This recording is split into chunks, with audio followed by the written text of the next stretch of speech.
Good morning. Welcome to the 2012 Statewide Care Transition Summit. My name is Diane Smith, and on behalf of MPRO, MHA, IHI, and the Commonwealth Fund, we welcome you and are excited to see so many of you here today. The success of today's event is a testament to the fact that improving care transitions has finally come to the forefront of the national discussion about improving health care. Look around the room this morning. What you see is nearly 400 of your peers representing every aspect of the modern healthcare system. We have with us this morning professionals from small rural and large urban hospitals, physician office practices, insurance providers, nursing homes, home health agencies, community-based organizations, and many more. Every touch point for patients who navigate the healthcare system is represented in some way in this room today. And as you will see throughout the day, each of you play an important role in improving care for the millions of patients that move throughout Michigan's healthcare systems each day. Before I introduce our speakers today, I want to share a few quick housekeeping items. Please silence your cell phones and pagers. If you need to take or make a call, please exit to the lobby. We are hoping later today that we'll be doing some text polling. We're having a few connection issues, so we may be doing text polling later today, so please keep them handy in case we do that, and we'll let you know. We do have several vendors here today that have helped make contributions in order to offset the cost of today's event. They're located between here and the lobby where you registered for the event, so please visit them throughout our breaks and lunch today. We also have a table there with two MPRO staff that have rehospitalization reports that are updated that MyStar hospitals could take a look at, so please visit them throughout the day. Those reports, which are all payer reports, have been available to the MyStar hospitals for a number of quarters. Moving forward, we will be providing those to all hospitals in the state of Michigan, so that should be coming in the next month or so. Continuing education credits are being offered today as well. We do have staff that are located outside these rooms at the tables. Please visit them by 9:15 today if you haven't signed in for your CE credits, and we'll provide more direction as the day ends on how you can actually get your credits. Restrooms are located right here. I believe there's some down in the lobby area as well. Finally, we do have staff here from MHA and MPRO who have worked hard to bring this event to life. We do have staff ribbons on that are in blue, so if you have any questions throughout the day, please see one of the staff members. Our first presenters this morning are well known to many of you here. They co-lead the Michigan State Action on Avoidable Rehospitalizations Project, or the MyStar Initiative, and represent two of the state's organizations committed to improve patient safety and the quality of the care they receive. Our first co-lead is Nancy Vecchione. Nancy is the Vice President for Medicare Operations at MPRO. MPRO is Michigan's quality improvement organization. Nancy has assisted in the planning, development, and implementation of the MyStar Initiative. She is an improvement advisor working with providers across the healthcare continuum and redesigning care transitions processes. She is a frequent national and state speaker on improving care transitions and reducing rehospitalizations. Our second co-lead is Sam Watson. Sam is the Senior Vice President for Patient Safety and Quality for the Michigan Health and Hospital Association and is the Executive Director of the MHA Keystone Center for Patient Safety and Quality. The MHA Keystone Center conducts statewide patient safety collaboratives in a wide array of healthcare settings. Ladies and gentlemen, please welcome Nancy and Sam.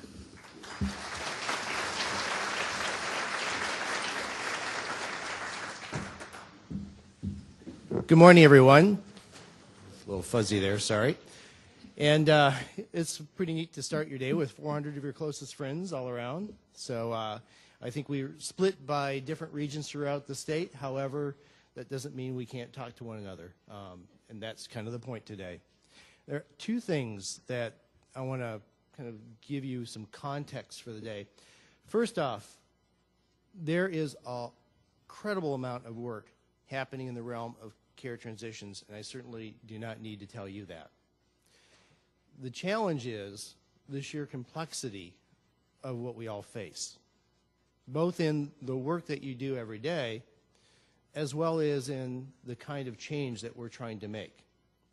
We're essentially trying to change a system that is decades old and make it look like something that nobody's ever experienced before.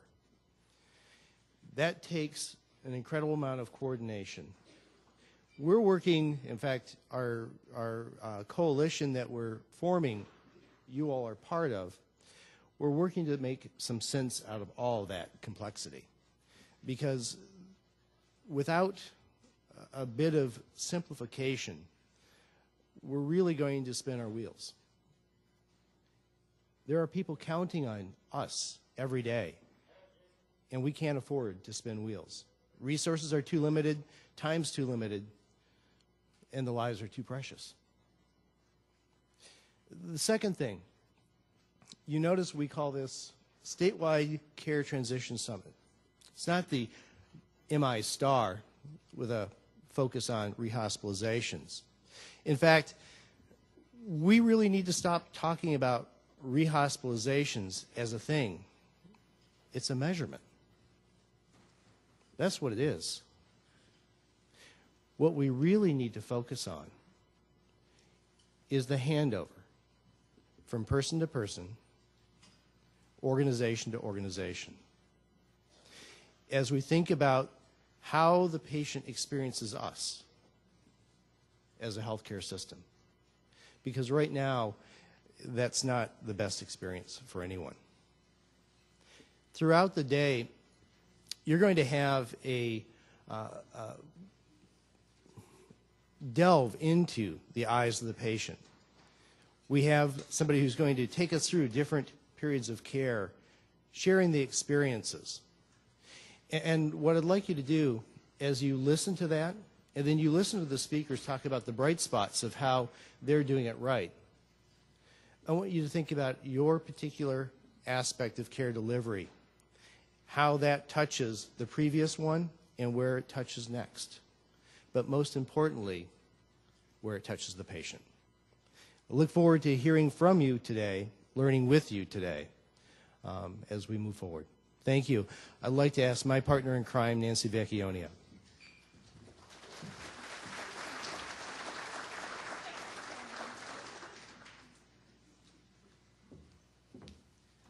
Wow.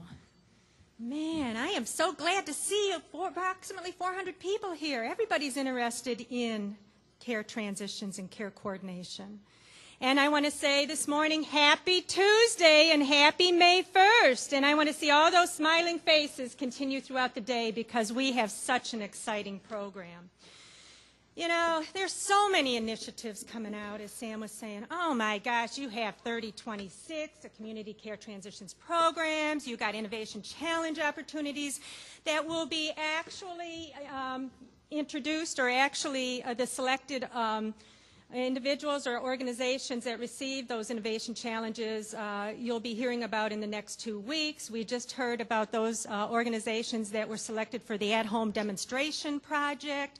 We have also, what has come out over the last couple of weeks, is an initiative to reduce readmissions from long-term residents in nursing homes, and more will be coming out. And how do you make sense of all of this? You're bombarded by all of these initiatives, along with MyStar, along with Hospital Engagement Network, with Blue Cross Blue Shield payment initiatives, and MTC2 boost initiatives.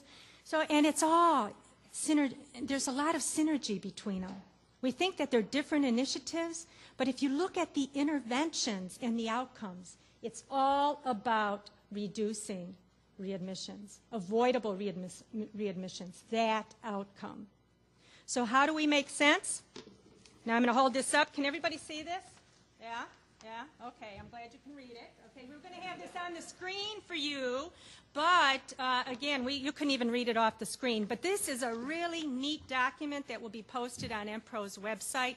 And what it does is it makes sense of all of these initiatives. And this is just the beginning, because every day we hear of new initiatives coming out about care transitions and care coordination. And what you'll see, it's called the Michigan Care Transitions Initiatives Crosswalk. And it has listed, and again, it's a living, changing document, and this is just statewide initiatives that are going on. We have MPRO's 10th Statement of Work of Integrating Care for Populations and Communities. We have the MyStar initiative, Blue Cross Blue Shield, MTC2 initiative with Hospitalists and Booths, and the MHA Keystone Center Hospital Engagement Network.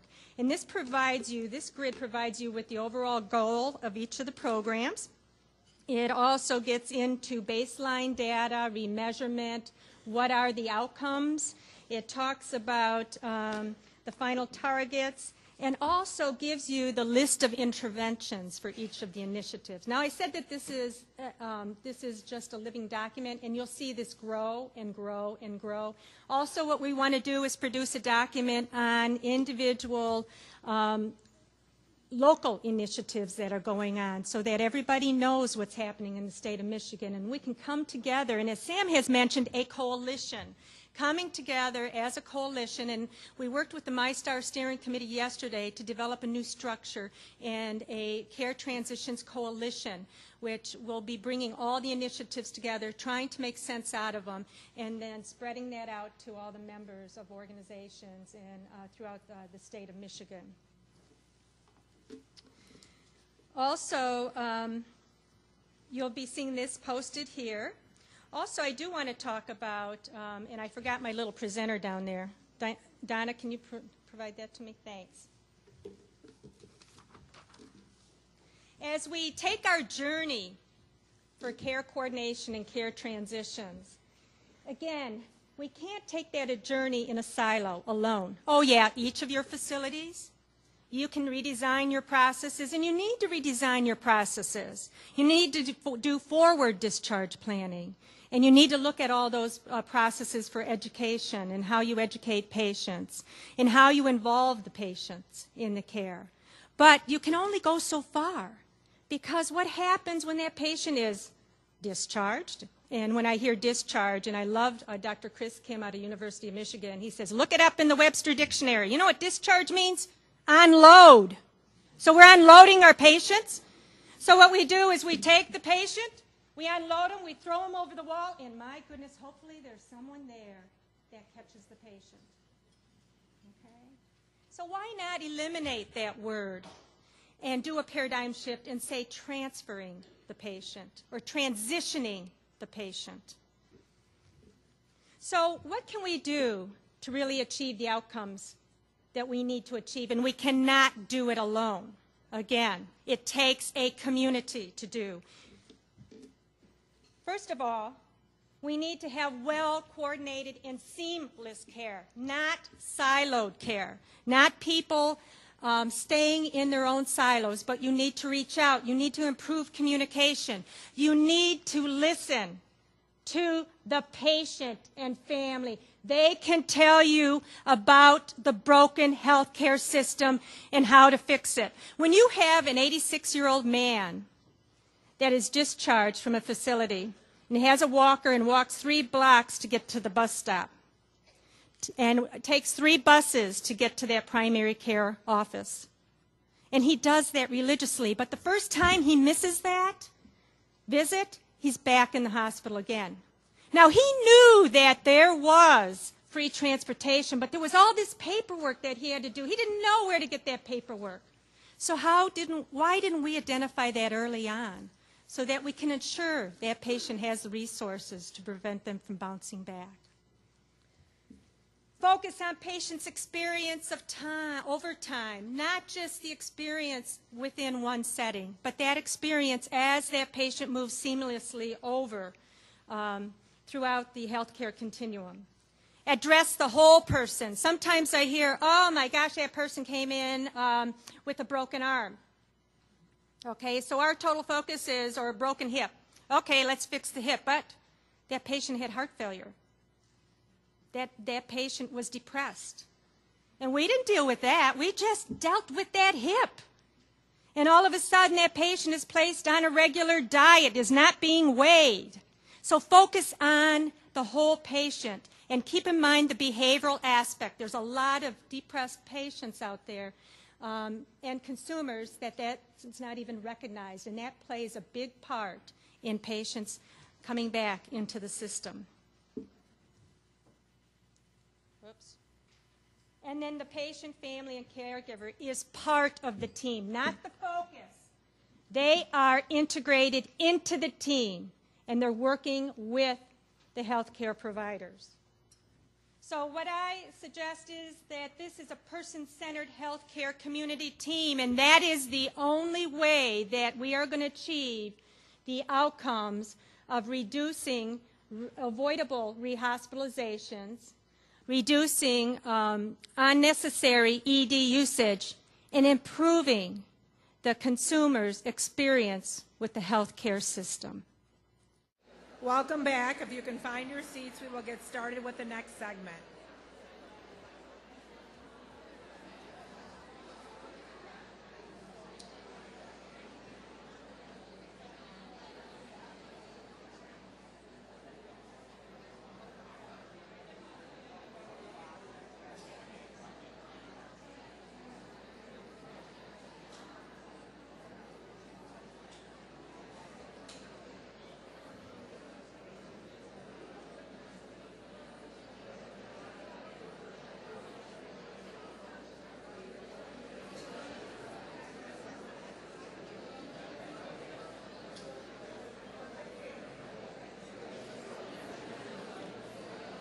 Please find your seats so we can get started.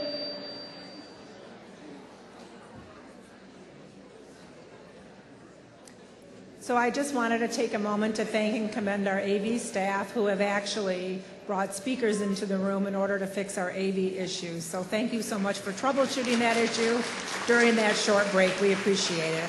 I also wanted to mention that our text polling is functioning. We did have some questions that we were going to use earlier today, some demographic information that we've had. We will be using text polling throughout today, so please keep your cell phones off but handy. Not off, actually your ring off but handy. And actually normal text charges apply, so I need to let you know that as well. I think most people have unlimited, but you know, whatever. Anyway, so let me get started. As we all know, at the center of everything we do is the patient, their caregiver, or their family. And as we go about our work, it is sometimes helpful to take a step back from what we are doing to view the impact of the current healthcare system on that patient and their family. Today we will be doing just that. Join us now as we take a look at part one of a journey taken by a family as they navigated the modern healthcare system. This portrayal is based on an actual event and demonstrates some of the challenges our patients and their families face as they interact with the complicated and sometimes frustrating world of healthcare.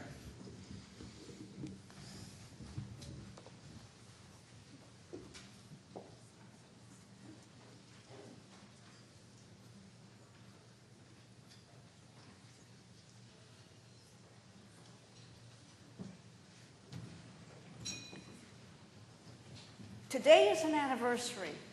Oh, it's not the kind that brings gifts or even cards. It's the kind that brings painful memories and emotions. You see, 10 years ago today, my mother died. Oh, I know death is inevitable. It's part of life. We are not inevitable. However, in my mom's case, I think that death came really too soon. At the time, I was upset, confused. I had more questions than I had answers. I couldn't even talk about it. So I put my memories down on paper while my thoughts were still in my head. Today I'm going to share those thoughts with you. It's the story of how my mom died and how the healthcare system that was there to help her failed her. Before she went in the hospital, Mom was completely independent and was able to take care of herself and Dad in the same house where I was born. Well, Dad had trouble remembering things like bathing and taking care of himself. But Mom never complained, even when days were harder than others. In sickness and in health, she'd say, and focus on those days when he was really with it. Now, Dad's lucid days with Mom and my kids always helped break up their day. Gave them something to look forward to. Even with their health problems, Mom with her diabetes and Dad with his mild dementia didn't seem to bother them, and they were a great help to me. I didn't have to worry about what the kids were doing after school when my husband and I were working. Mom enjoyed taking care of them and spoiling them with candies and cookies that she would bake. And we all enjoyed what came out of her oven, but I was a little concerned about her being tempted with all that sugar. She had been living with diabetes for about 15 years.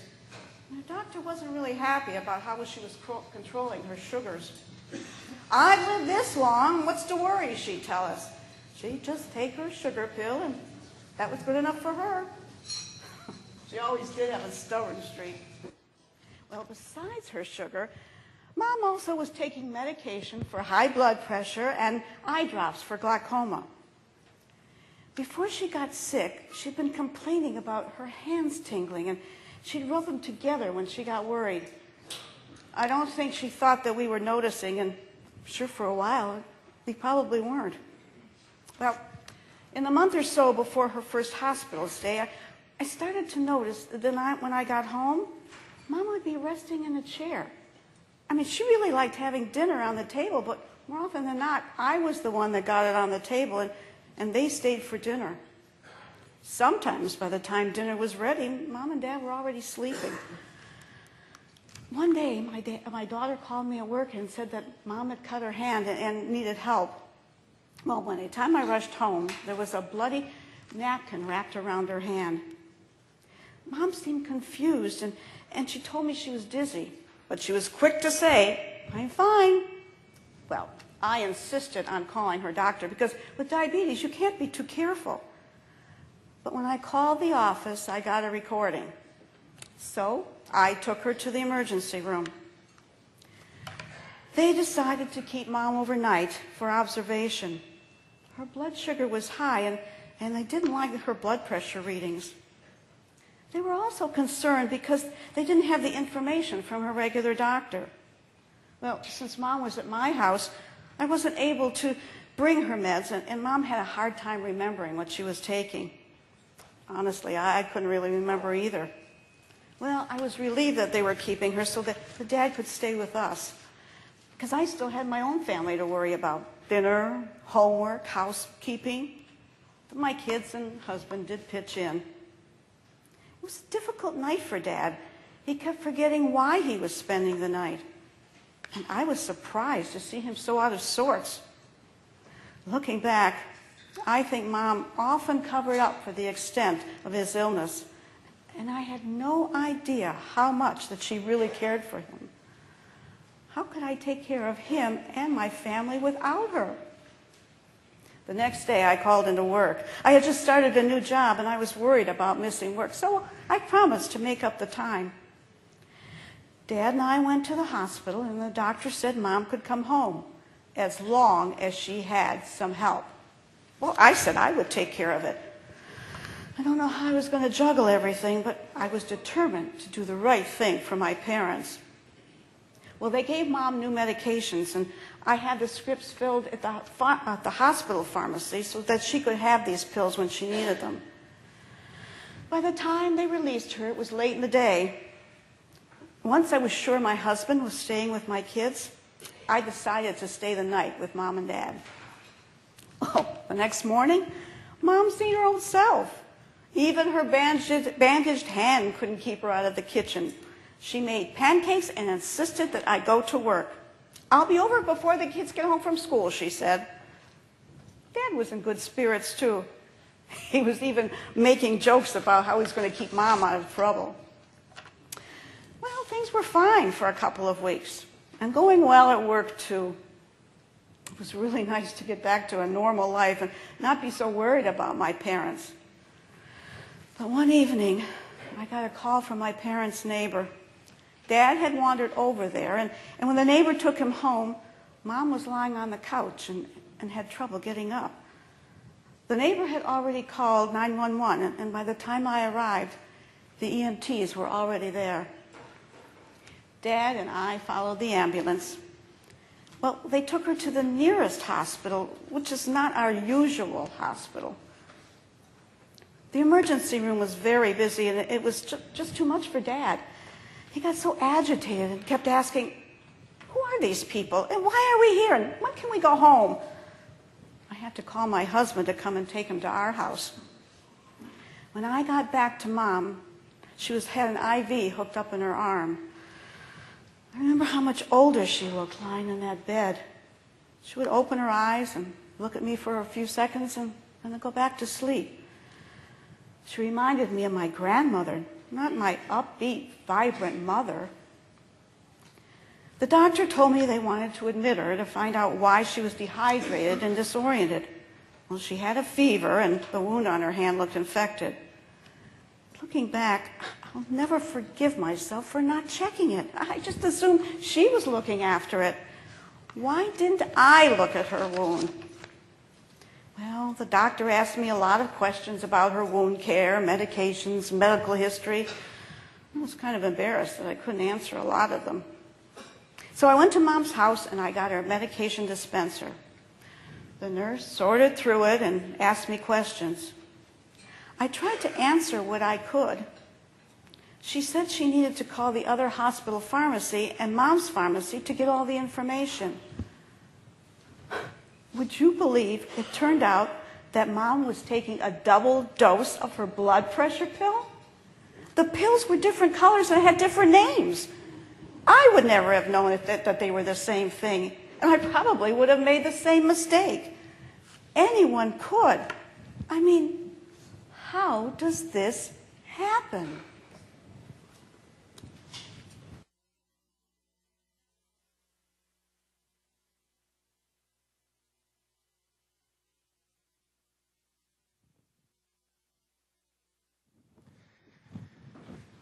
Morning. Wow, that does work. Sorry. Yeah, good morning, for sure. So it's funny how most of those stories start with the emergency department. That's where I started. My career was in the emergency department, and have since moved on to addiction and pain and high-frequency ER utilizers. And it does lend itself to the data that we found by seeing these high-frequency utilizers and understanding that this is a group of patients who often is misunderstood, labeled as one way, even if they are an ailing 65-year-old female. If they're there more than a certain number of times, they get a certain label. And then that label, along with that label, goes a misunderstanding of how to care for that patient. And rather than getting to the bottom of it, how can I patch it up and get them out? And it becomes, kind of an assembly line process. So this is a well-understood phenomenon from the sense that we know that we do this, but it's not understood in how to fix this problem and how to identify the issues that we're making as we go. I just want to run over some basic terms. So high-frequency utilizer, system high-frequency utilizer is someone who utilizes the system greater than 10 times. So as I use these, the high-frequency utilization numbers that I have are based on a 2-hospital evaluation that we did between Butterworth and Blodgett, which are 2 hospitals in Grand Rapids, Michigan.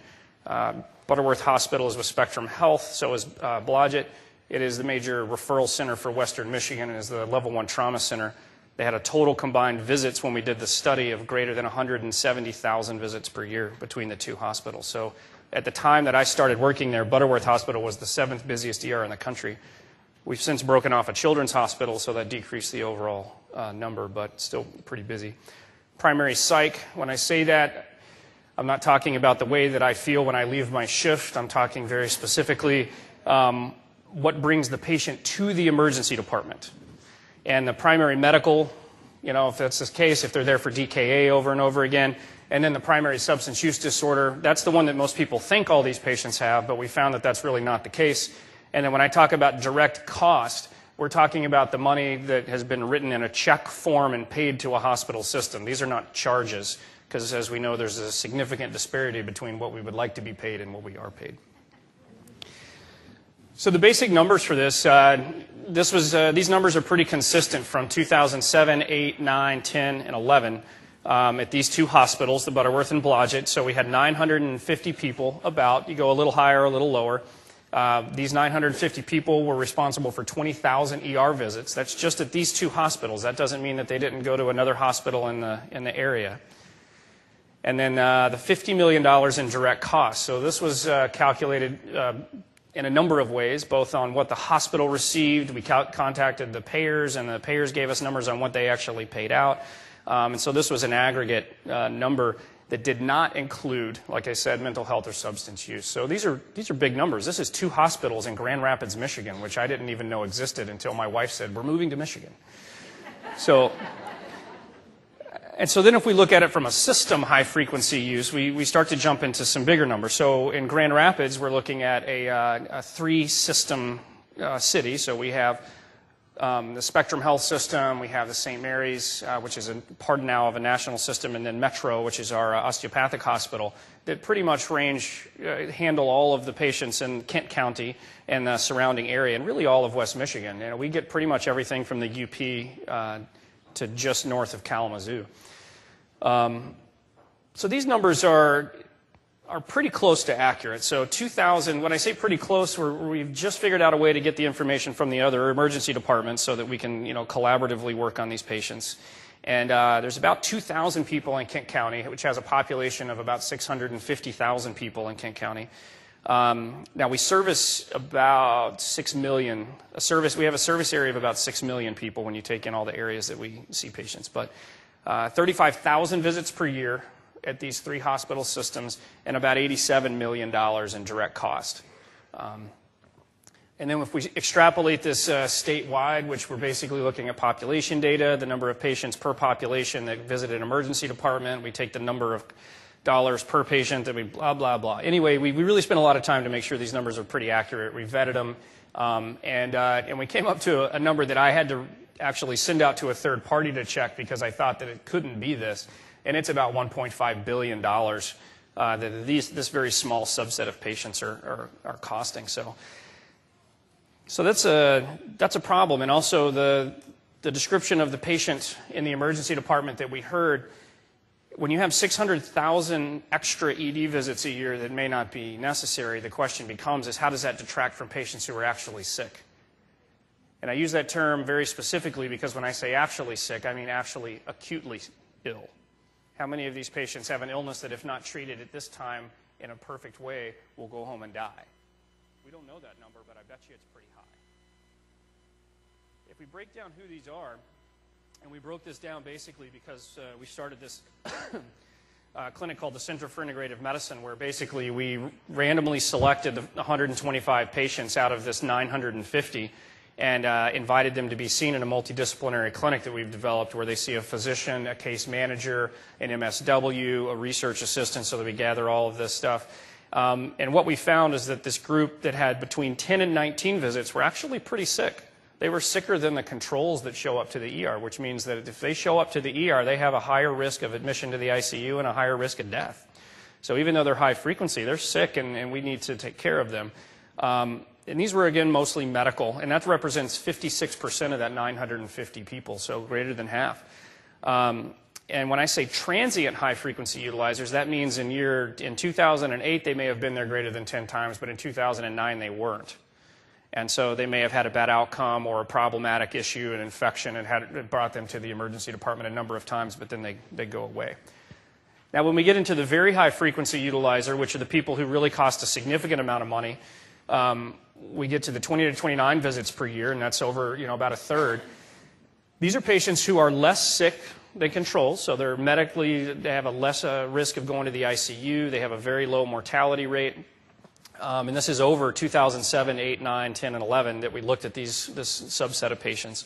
They're mostly a combination of medical, SUD, and psych, and so it's a very muddy diagnostic profile with these patients. And we spend, on an initial visit, about 4 hours with these patients for their first visit, and then my subsequent visits with the patients from the physician side are anywhere from 30 minutes to an hour and a half. So we've spent a lot of time dedicated to vetting all of their paperwork from all the hospitals, all the people that did the trifecta of Mayo, Cleveland Clinic, U of M, and they've kind of circled back around to where they are. And so it's not a very specific thing, but they do tend to lean a little bit toward the substance use disorder. So they do meet DSM-4 criteria for a dependency, for an abuse, or at the very least a use disorder. You know, I'm a board-certified addiction medicine doctor, and so I work with ASAM at the national level developing quality measures. And as we look through, a lot of the patients had been misdiagnosed as an addict, but we did find some that had been not diagnosed as an addict. I thought that we would not miss anybody. I thought it would be a very sensitive test being in the ER, but it turns out it's not so much. That you actually miss as many as you miss call as we look at it. So, and then we get to this 30 or greater visits per year. And these people, I mean, we've all heard the numbers and this and that, but we have our highest visitor, if you look at just our system, was greater than 350 visits in a year. If you look at her system level data, it's around 400 ED visits per year. We have multiple patients with greater than 200 visits per year, system visits greater than 300 visits per year. This is not a one person, it's not a single story. As we look at it, basically a 1 million person area, we're finding that there is a subset of patients who are in the ER more than there are days in the year. And these are $1 million patients who don't go to the ICU, who don't die. Our mortality rate for the 30 or greater visits over 5 years is a big fat 0.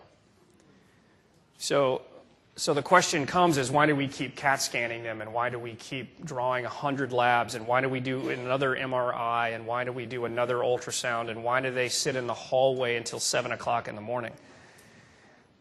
Because we know they're not sick, and now we can show that these patients aren't sick physically, but they are sick mentally, and it is mostly psychiatric. You know, it's a problem, and 95% of these people are a high-frequency visitor every single year. So I have people with over 3,000 visits to the emergency department, you know, when I look back 10 years.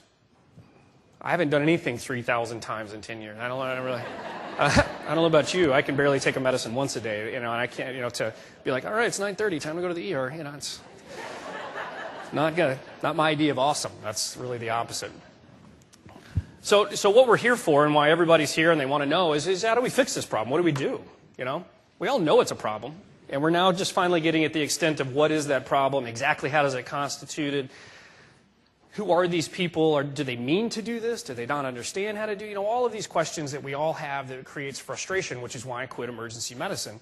Is, you know, you go through, you do a residency, you work in it, and every day I would show up, and by the end of it, I wanted to choke myself unconscious in the parking lot because it was, you can't fix anything there. You know, I trained in inner city Philadelphia, you know, knife and gun club. It was awesome. Somebody would come in, you're in the trauma bay that day, and, you know, you're cutting chests open, you're sewing up parts, you're doing all this really fun stuff. I come to Grand Rapids, nobody shoots each other, you know, it's like standing around waiting for a trauma, and then what I get is a 30-year-old person with bad teeth who wants another refill for Vicodin, you know, and that gets a little old, you know. And so I would have to say, you know, I would love to say that out of the goodness of my heart and the driving passion to make these people better was where this started. It was anger. I mean, it was really a significant level of frustration on this is a problem that we have identified and everybody understands, but no one is making a move to try to fix it that we could find. You know, everybody wants to fix it. There's nobody in this room that doesn't want to fix this problem, that doesn't want to make sure that the mentally ill are taken care of, that make sure that the people with substance use disorders are evaluated and treated at the level that we can do. How many people in here know that there's a medication that you can give a patient that lasts for a month that decreases methamphetamine use by 40%? How many people know there are 5 medications that we can give a patient that significantly decreases heavy drinking days, number of days drinking, and significantly decreases hospital stays for alcoholics? How many people realize that therapy absolutely does no good in somebody who's addicted to oral opiates? All you have to do is give them Suboxone and have them follow up with a regular doctor. This is data. It's out there. It's not new stuff. It's been out there for years. We all know substance use disorders are the base of a number of these problems, but how effectively are we treating it? We're not. It's ridiculous and sad. Our general positive outcome measures for addiction medicine when treated in the basic pathway is about 5%. That's 15% less than placebo. So these people would be better if we would just give them some Pez and leave them alone. But instead, we continue to pound the square peg into the round hole over and over and over again, because that's what we were taught. So as new data comes about, medicine is a data-driven thing. It should be data and science and risk and benefit. That's it. And then when you take all of that information, this data and science and risk and benefit, and you sit down and you have a conversation 6 inches from your patient and you tell them, I want to get you better, then you have the tools. You're not just talking about it. So that is the most important part of the fix. Now, how do we apply that? How do we apply the knowledge that we've tried to gain, the data that we've gotten, the neurochemistry that we understand in the brain? How do we bring all those things to bear on the patient in a way that is fundable and sustainable? There's the question. That's the question that I spend most of my day answering, is sustainability. What is the ROI? What are these things? So the things that we're going to talk about here all have a positive ROI and have been proven to have a positive ROI, because otherwise my CFO would never sign off on it. In fact, she wouldn't even meet with me until I show a positive ROI. So the Center for Integrative Medicine is the clinic that we have to see these patients. It is the biopsychosocial application of medicine. They see a doctor, they see an MSW, we do diagnostics, they see my case manager. If their car doesn't start, that's my problem. If their house doesn't have heat, that's my problem, because if you can't get those basic things done, we can't do medicine. So the more that we figure out what we have to do to get somebody to be compliant with a pill, we have to be a parent at some level. And a lot of these patients didn't have that. Basic areas of control that you can help a patient. These patients have only had sticks, no carrots in their life when you really get down to brass tacks. So you really have to come up with a way that the carrots that can work that aren't dangerous. Risk reduction model of care. We accept it for who you are, and we're going to treat you where you are right now. We're not going to try to manipulate you on day one in my clinic and tell you that I'm not going to do this, this, and this, and these are just the rules. No firing of patients. All of my patients so far that I've seen, 117 of the 125 randomly selected patients, have all been fired from multiple doctors, mostly for missing appointments, and it's cumulative. I had a patient who couldn't go to the only dental clinic in our society, in our county, that sees patients without funding, because over a 3-year period of time, they missed 2 and their kid missed 1 appointment, and they would not see them again. It's ridiculous.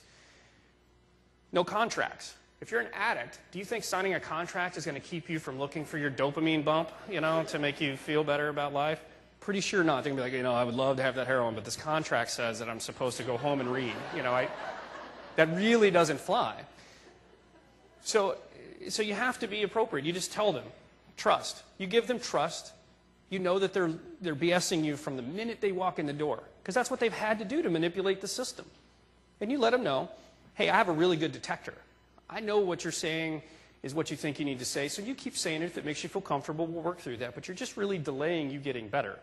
So just keep going. We'll keep going. I know, blah, blah, blah. I'll get my script, left in the cat, whatever. You just go through it and let them say it, but you just continue to move through it and don't get frustrated. Behavior is a symptom. It is not a frustration. So care guides. This is to help other doctors guide the care of these patients. This is so that they don't have to reinvent the wheel every time that they see them. This is not a very simple one line, don't give them opiates. This is important. These are the diagnoses that these patients have. These are the tests that have been done to show that they do have it. These are the other 300 tests that have been negative. These are the laboratory studies that are always negative. This is the complaint they come in with. This is what you generally do. It always ends in a revisit 2 days later. Please don't do that. If you have questions, please call. Care guides are important. Care guides for nurses. How do the nurses take care of the patient in the emergency department? How do you approach it? Because we all know who ends up having to kick the patient out of the ER at 3 o'clock in the morning. It's not the doctor. They somehow disappeared to do some exam on a patient. And I can't say that I'm not guilty of that at some level. But there are times in which you're like, oh, no, I got this really sick guy over here, and that person screaming in the hallway. I need you to take care of that. How do you give them the tools to do that? When you approach this patient who has an Axis II disorder and dementia at the same time, how are you going to convince them to leave the hospital without telling you that they're going to kill you and burn the hospital down and create a complete ruckus and then call patient relations 9 times before they even get seen?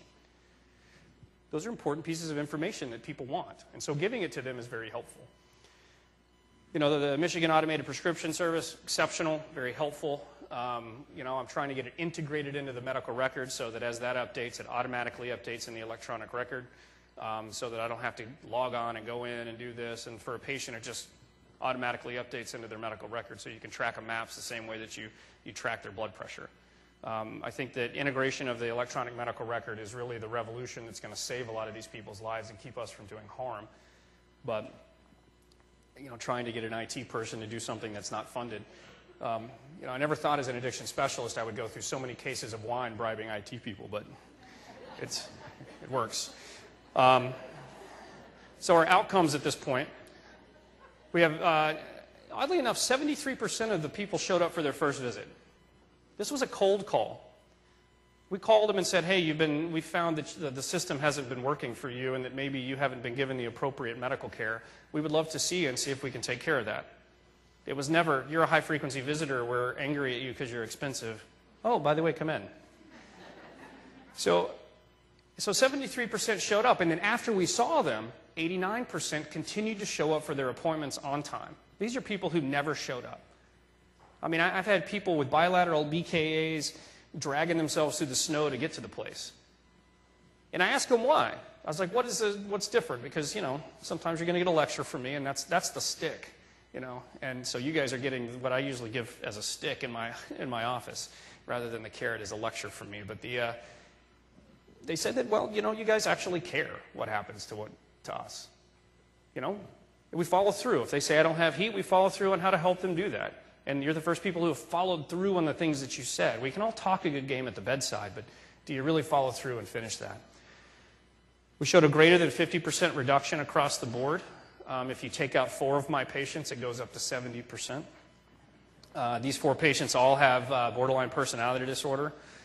And that's been vetted extensively by 4 different psychiatrists and 3 different psychiatry systems and that. And so, and in fact, on 2 of them, I think we may be doing harm. And so we're trying to figure out how to circumvent, those issues. So, and so in the end, when we're looking at this is something that is helpful. We come up with the information for the patient. We then see them. We see them over 3 to 6 months. We get them stable. We hand them to a primary doctor with this care manual and tell them how to handle the patient and say, just follow the manual. If you have a question, call us. So the collaborative interaction between mental health and medicine has to happen. If we have to shoehorn it in and basically force people to not get paid unless they do it, then so be it. This has to happen. Cooperative agreements between hospital systems so that we can have information in free flow so that I'm not having to get a patient who is psychotic to sign a piece of paper so I can get medical record release. That's happening with the EMR. Health information exchanges, obviously these are happening, but it cannot happen fast enough. Community health workers, exceptionally helpful for these patients who require attention. We're like, well, they're just attention seeking. Fine, give them attention that is cheaper than an ER visit. For 1 ER visit, I can pay for almost 3 weeks of a salary of a community health worker. I could move one in for about half of these patients, and it's still cheaper than it is for their ER use. And then the telephonic medical access. I find that the biggest thing that I get that is helpful for the patients is the fact that when they call me, I answer. And then we spend 5-10 minutes on the phone. It's really frustrating at 3 o'clock in the morning. But at the same time, that saved an ER visit, talking them through that.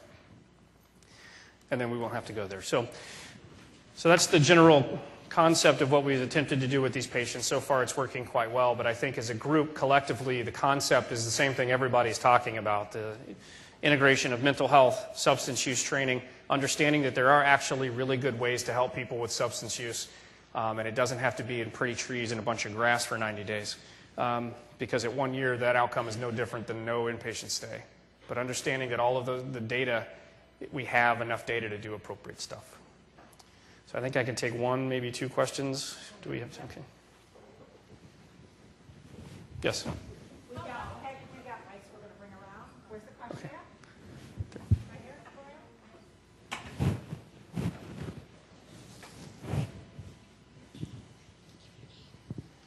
Hi, Erin Sarzinski. I'm a physician, geriatrician.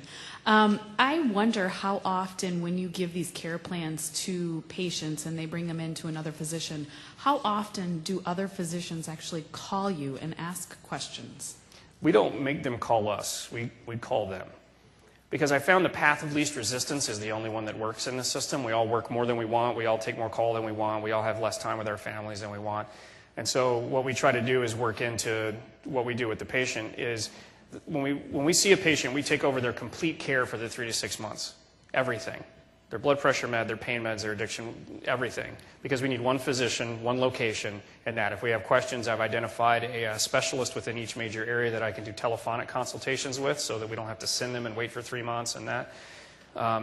And then so I explain that as soon as we've identified a patient to the primary doctor. I say, hey, we've done this. If you would like to work collaboratively and continue to write medications, you can do that. We'll work with you, but it works better if we do this. I have yet to have a physician that says, oh, no, I want to do this with these patients. They're like, oh, thank you so much, and how fast can I get them there? I will drive them to your office. And so, and then when they're done, we basically schedule a meeting with the patient and the physician at the same room. And so that way there is no splitting capability and no misunderstanding. The patient gets their care manual in a bound form that's the book of them medically, and they take it with them. And then that way they understand themselves better, and they realize the overutilization when their book is as big as my thesis from grad school. So, we have one back there. We have one back here.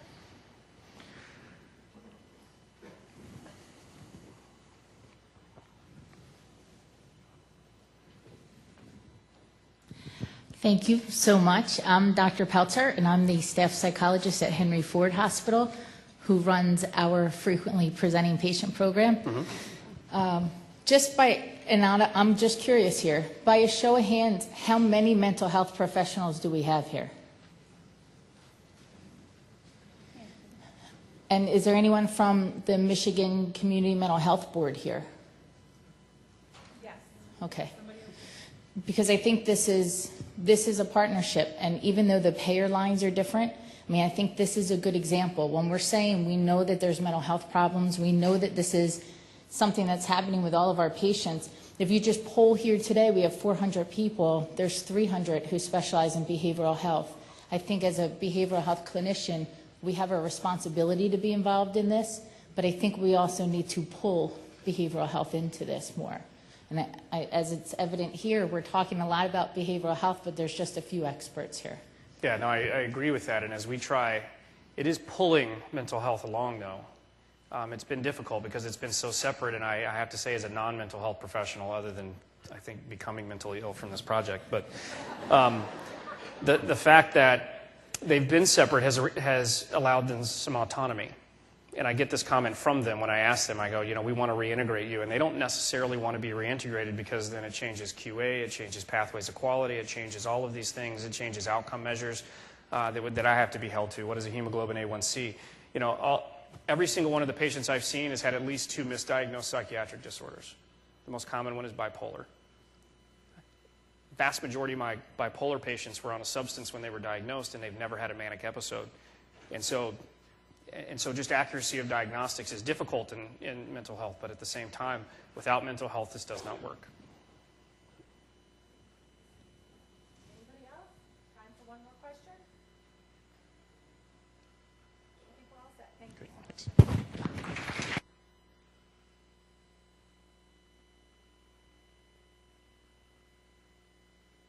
Thanks.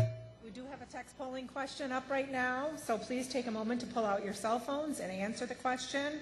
We are going to use the results as we're planning and preparing for future collaboration and learning. So I'll just give you a minute or so to, again, pull out your cell phones and answer the text polling question. Do you have a process at your organization to identify the learner?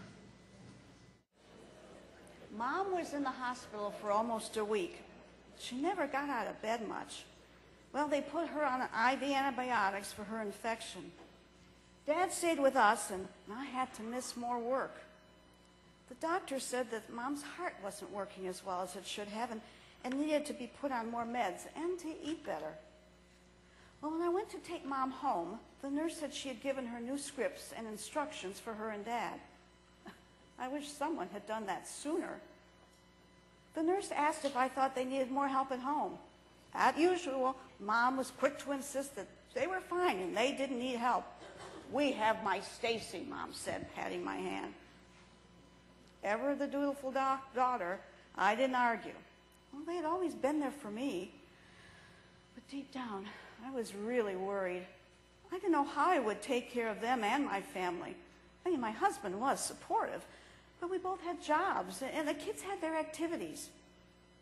Well, anyway, I got Mom and Dad settled in their home, and the neighbor offered to check in with them during the day. After work, I brought them dinner and left canned soup and lunch meat for easy lunches, and my dad's favorite chips. At first, Mom seemed to be getting stronger, and this arrangement with the neighbor was working out okay. Oh, but I knew I couldn't take advantage of her kindness forever, so I spent more evenings with them and missed many of my kids' activities. I was always worried about what was happening. I felt like I was letting everyone down. I didn't know what else to do, but I knew I couldn't keep this up much longer. One weekend, I went to visit Mom and Dad's in the morning and discovered Mom sleeping in the chair in the family room. She admitted she had been sleeping there because she had a hard time breathing in her bed. She seemed to be tired and confused. I also realized that Dad hadn't bathed in several days, caring for my mom, and I'd forgotten to take care of my dad. You know, I was so overwhelmed with everything, I just sat down and cried. Well, I noticed that Mom's ankles were very swollen, and I was concerned about her breathing. So I called her doctor for advice. He didn't even know she had been in the hospital. Why hadn't the hospital contacted him? I know we put his name on the admitting form. He asked, "Are you using a home care service?" I didn't even know this kind of service was available. And what would it cost? He said to take her to the emergency room because this was the weekend and she shouldn't wait until Monday to be seen. At the ER, they discovered Mom had a urinary tract infection, and so they prescribed another antibiotic. Her water pill was also increased to help with the swelling in her ankles. The doctor said it was important to watch Mom's salt intake. I didn't know how to respond to that. I wasn't concerned about her salt because Mom never salted her food. I took her home. It's here somewhere.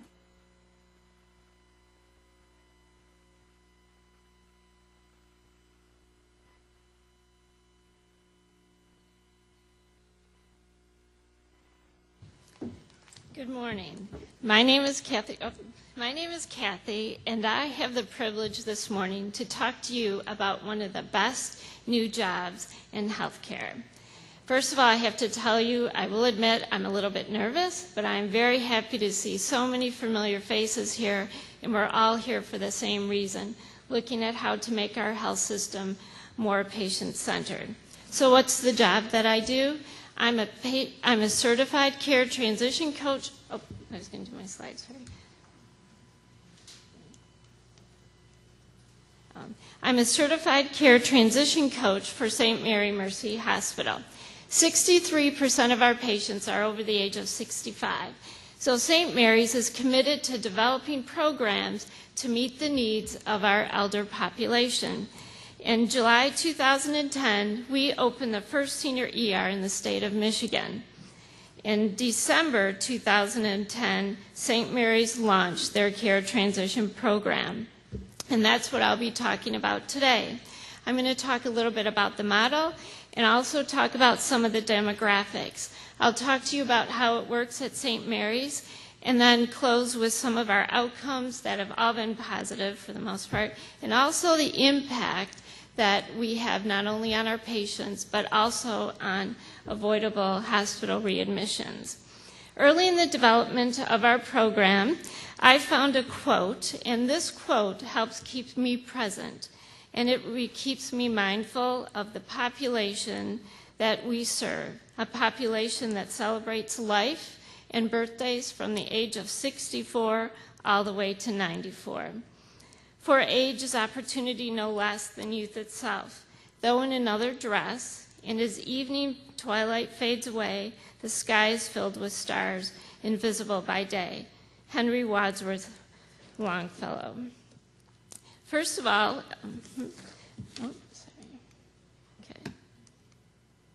the Care Transition Program at St. Mary's Mercy Hospital was developed. I'm sorry, this is kind of, I told you I was nervous. The Care Transition Program at St. Mary's Mercy Hospital is based on the intervention by Dr. Eric Coleman from the University of Colorado. And it is designed and encourages our older adult population and their caregivers to take a more active role during their health care transition. A coach helps prepare patients on what to expect and how to get patients to get their needs met. This consists of a 30-day program and is focused on 4 pillars. These 4 pillars that Dr. Coleman has identified have a direct impact on keeping patients home and out of the hospital. The first one is a patient self-management. During the intervention, a patient develops their own medication list. They update it, and we encourage them to take this list to their physician every time. Number 2, we use a patient-centered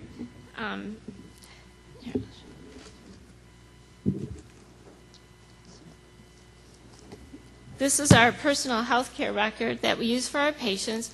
And not only do the patients put their medical information in it, this is also where they add their personal health goal and their own personal goal. And again, we encourage them to take us to their physicians. Number 3, we work on timely care specialty follow-up. So that's where we go in and we make sure that our patients get to their appointment to their primary care physicians within 5 to 7 days of discharge from the hospital. And 4th, we talk about knowledge of red flags indicating a worsening in their condition and how to respond. So each patient who's involved in the program receives a 1 in-hospital visit where it's introduced as their next level of care. They also receive 1 home visit and 3 follow-up phone calls. Again, our program started in 2010. A little bit about our demographics. First, we had to identify who are the patients we were going to follow. So we established criteria of these patients who would be enrolled in the program. We identified COPD, heart failure, and pneumonia, and later added acute MI. We see patients who are over the age of 65, and they need to be alert and oriented ×3 or a caregiver to help them participate in the program. We also give them a risk score, and that I'll explain a little bit more about the risk score, but that's between 4 and 7. And then we identify the service areas surrounding St. Mary's Mercy Hospital. Second, we went out to educate our stakeholders in the hospital. And we had educated our stakeholders and identified champions for CTI. We presented our program to the Medical Executive Committee and the Department of Medicine, where we identified 3 physician champions. And we also presented to nursing leadership and case management. We are part of the case management department, so we attend weekly huddles with them and also do rounds with nursing in the morning. And so where do we get our referrals from? Most of our referrals come from the case managers based on those diagnoses and the risk score. We have streamlined our referral process and developed a tracking tool. We also get a lot of referrals from our physicians who will either call me personally or talk to a case manager to identify their patients. We also look at other healthcare team members, PT, OT, and speech, and also bedside nurses.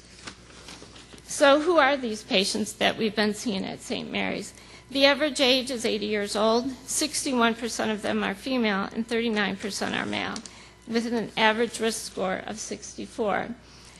Right now, there's a high focus on patients with heart failure, so 41.8% of our patients have heart failure, 29.7% are COPD, and 25.3% have pneumonia. And I talked a little bit about the risk score. So at first, the risk score puts patients into 3 categories: low, intermediate, and high. At first, we were just focused on the patients with a lower risk score to an intermediate, thinking, of course, they would do better, stayed away from the high risk because they maybe didn't have the resources or what they needed to work through the program. We found, as we're continuing, patients with a higher risk score and higher needs in the home actually are more successful in our program. So now we really do try to look at any patient that comes to us based on a referral.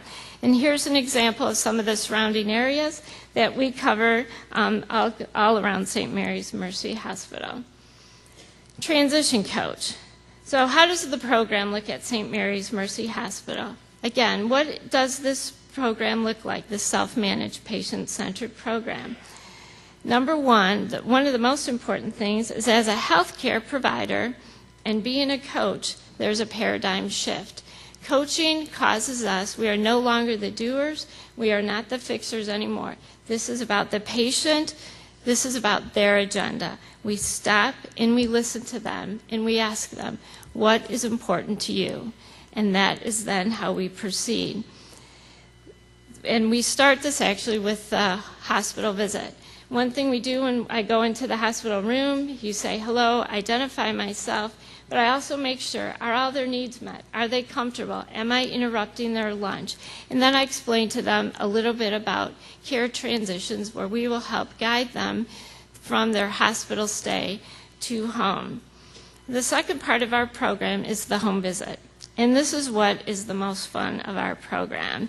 And this is where we have learned the most. From our program at St. Mary's, we have identified 2 best practices that makes our model unique. While we support a fidelity to the Coleman model, we actually have learned from some of our patients we need to step out of that role at times and meet the needs of the patient and then go back into that coaching role. And I will give you an example in a moment of a patient. The second best practice we recognize, this personal goal that we help our patients identify actually becomes the umbrella for healthcare. So one of our first patients I met, and we will call him Mr. A, and I met him in the hospital, and they called me. They said, he's not going to let you in. He's been in the hospital 7 times.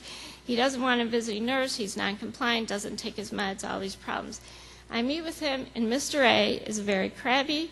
I talked to him about the care transition coach. He kind of said, well, maybe I'm a little bit interested. Okay, you can come by and see me. So a couple days after he's discharged, I give him a call and stop by.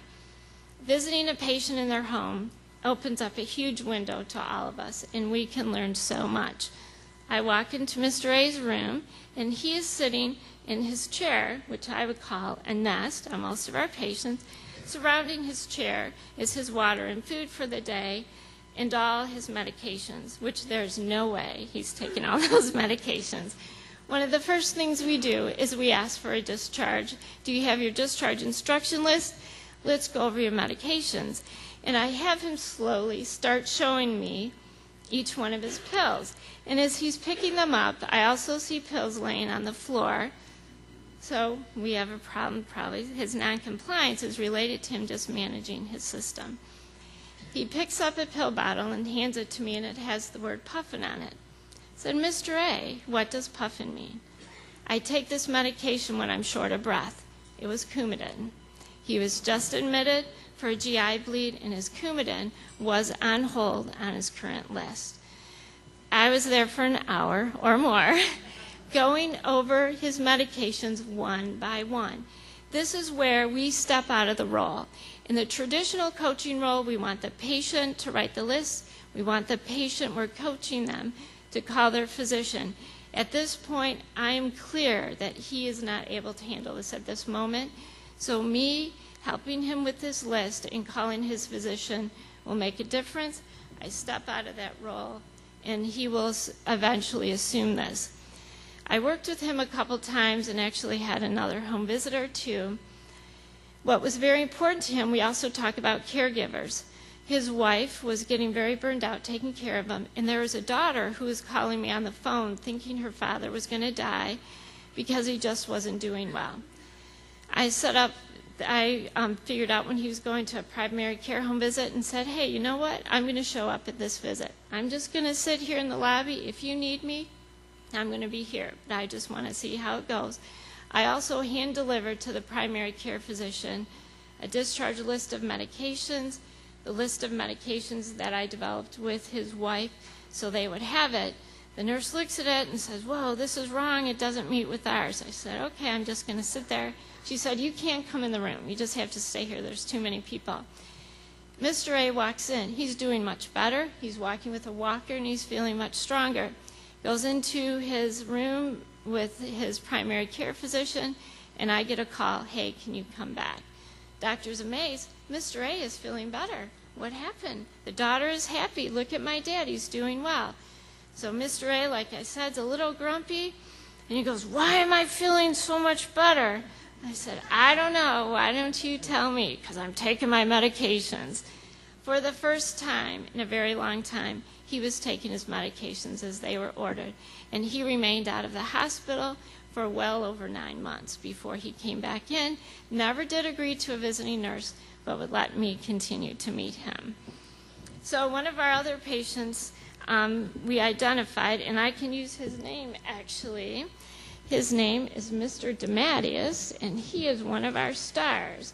He has been in the Livonia Observer, and March 25th, and the Free Press just had a big article about him talking about health care reform in our program at St. Mary Mercy Hospital. This is the patient where we recognize how important this personal goal is and how it can drive all of health care. The referral for Mr. DeMatteis came to me from his primary care physician, said, please go see my patient. He's a wonderful gentleman, but he keeps coming back in. He has heart failure. He likes to chop wood, and he loves to garden.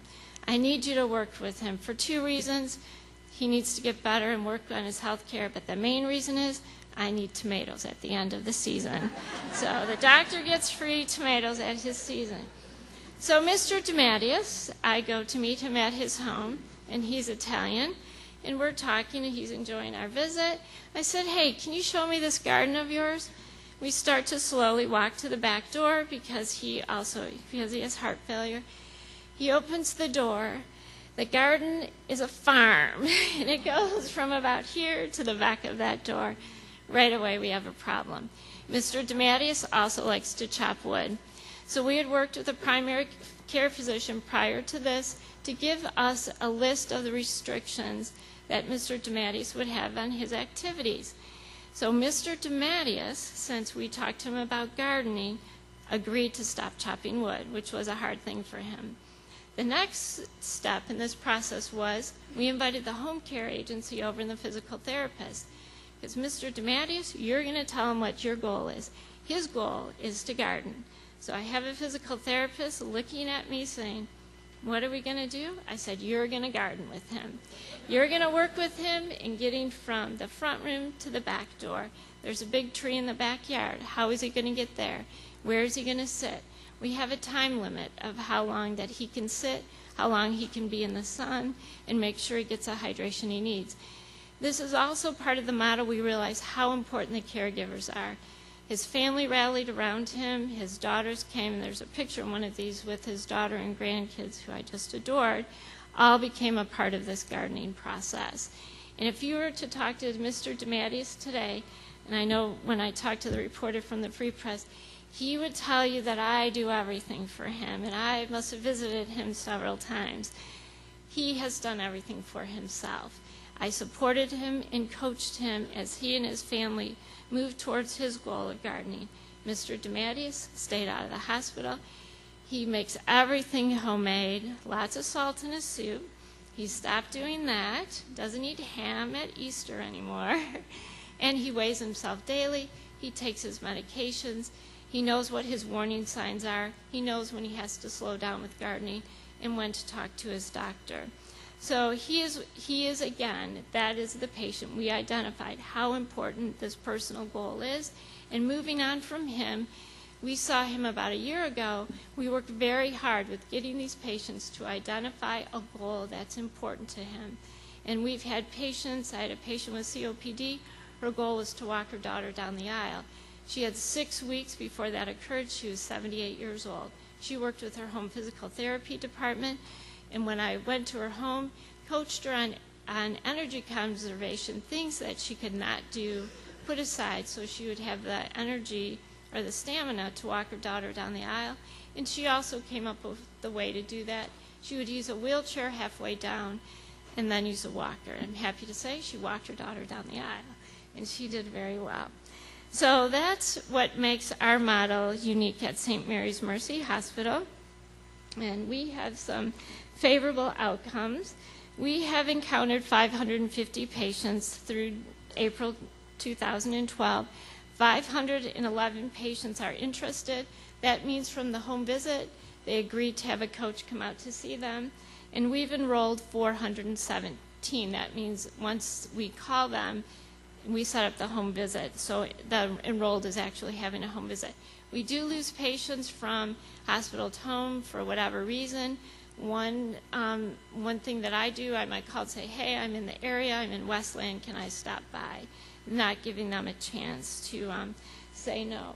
In this program, right, oops, that slipped out, where's Carrie? One of the other things you can see in this program, especially with our first patient, Mr. A, we develop trust. They meet us in the hospital, they trust us, you can come out. They're not going to let the visiting nurse out initially, but they're going to let me out. When I'm out there, if I feel they need a visiting nurse, we're usually very successful in getting them to agree to a visiting nurse. We've also developed some partnerships with some home care agencies, and they have a transition coach nurse working with us, and the patient feels comfortable with that. We also have been successful in 3 or more transfers to a nursing home from home without going to the emergency room. This requires a lot of work. We are supported by our case managers at the hospital and really need to talk to our physicians ahead of time. So that's really a big success. And one of the physicians said to me last week, well, how come she didn't go before, she left the hospital? I kept telling her she was too weak. The patient needed to get home first and realize she couldn't do it. It's not a failure on the physician's part. It's not a failure on us as an institution. Her goal was to go home. She got home. I saw her within 24 hours, knowing that it was probably not a safe place for her to be, but they were ready at that time. So we were able to move her into a skilled rehab facility. And then I stopped by and saw her on my way home that day, and to see how she was doing, because it's a big deal to go there, and her husband just adores her and really struggled with giving up care of her to the rehab unit. She had a goal, and the physician wound up coming in to admit the patient while I was there, and I stood back, because we're coaching, we want the patient to get their needs met, and the doctor came in and said hello to the patient and said, how are you doing here? And she said, I have a goal. At the end of May, I'm going to my granddaughter's wedding, so I want you to help me do that. And the physician looked at her and looked at me. I was quiet and happy to see that she met her need. Now, when I stepped out of the role is when the patient asked her nurse she would like to get a shower, and the nurse started to explain to her there's a schedule of when you have to take a shower. If you're admitted on this day, it's this day, it's that day.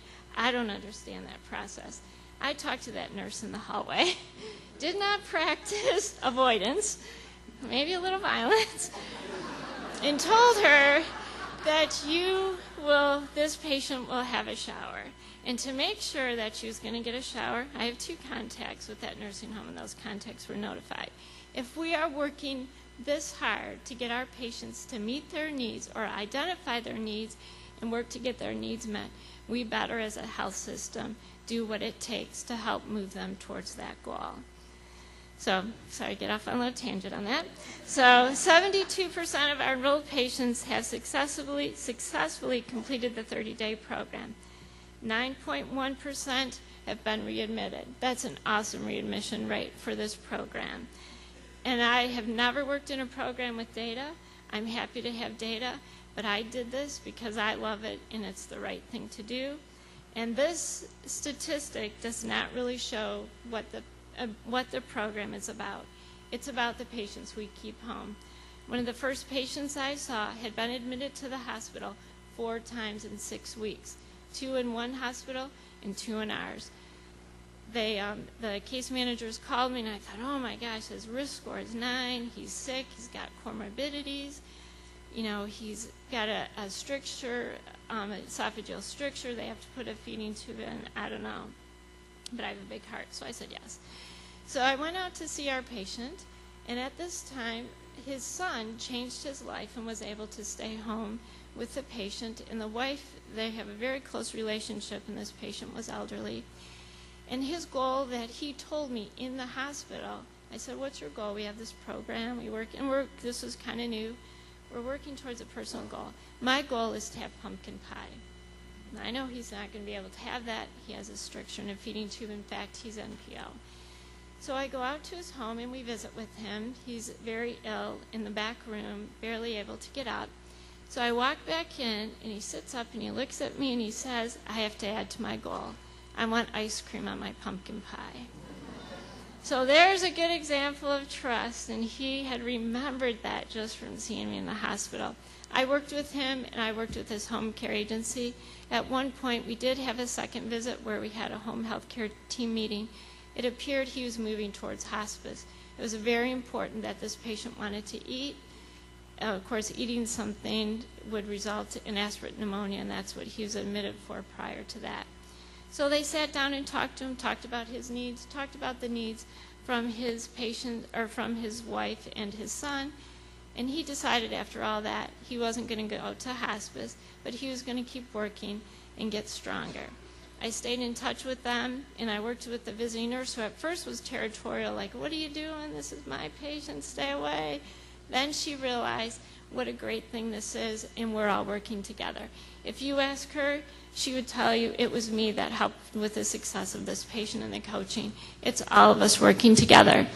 By chance, he has been out of the hospital. He was out of the hospital for 1.5 years, and the last time I talked to him. I did a follow-up phone call for him, and he was, again, pretty ill and just on that borderline of hospice or palliative care. When I called 3 months later, he answered the phone. And I said, oh, hello, Mr. S. Hello, how are you doing? He is sitting at his table doing his taxes. He's an accountant. He's 95 years old. Do not cry, do not cry, do not cry. And that, again, that shows you what really this program's about. It's not just the patients who are readmitted, it's the patients who we keep out. The next slide just briefly talks about readmission rates that are related to our diagnoses. And moving on, we have, this is really about patient satisfaction. We give our patients a survey. I have not ever worked in a program. Our survey rate is well over 50% or more. And of course, they're all pretty much positive.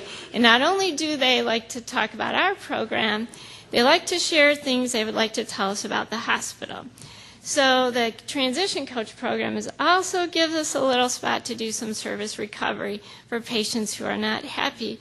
And for some reason, they are comfortable. Again, you have the trust writing on this survey that's returned to the Care Transitions coaches. So these stories just basically demonstrate really what our program's about. The first one talks about the patient is more confident. The second one is the patient knows what to do. We're guiding them through the care transitions. And the third is getting their needs met. They find a visiting nurse and a therapist. Talking a little bit about our opportunities and partnerships, I've already touched on that a little bit. One good thing is we learn a lot, again, during that home visit. 80% of our patients had a medical discrepancy when we started the program, with at least one medication discrepancy, if not more, medication discrepancy. And since I have this great information, what are we going to do with it? I'm in an office with quality and performance, and we start talking to them about the medication errors we're seeing on the discharge instructions. They took care of it immediately, took it to MPI, and since then we have had a significant decrease in those medication discrepancy, probably less than 10%. We've also been able to work on the disease process and how our patients are educated before they leave the hospital. I don't know how many of you are working with heart failure patients, and I'm sure you send them home with a wonderful book that talks about heart failure. This book goes from the hospital to the home. We're working on that at St. Mary's. I'm currently part of the Heart Failure Initiative team, and I'm going to make sure that book gets read and worked on. Prior to this, that book is almost nowhere to be found in that house. I visited a patient one day after he was discharged from our hospital, Could not find his heart failure book. So I said, well, it's got to be here somewhere. Let's look around. In the den, already filed away. So teach back, show back, really important. If you can take that back to your bedside nurses and really any of us who are working with our patients, teach back, show back does work. Also, readiness for discharge. Are the patients ready to go home? Do they have everything they need? Is not only are they ready to go home, are they ready to go home and be able to stay home? When we look at our patients that are readmitted to the hospital, the coach is still involved. This is a very unique part of our program, and this is not a failure. We take this opportunity to figure out what was going wrong.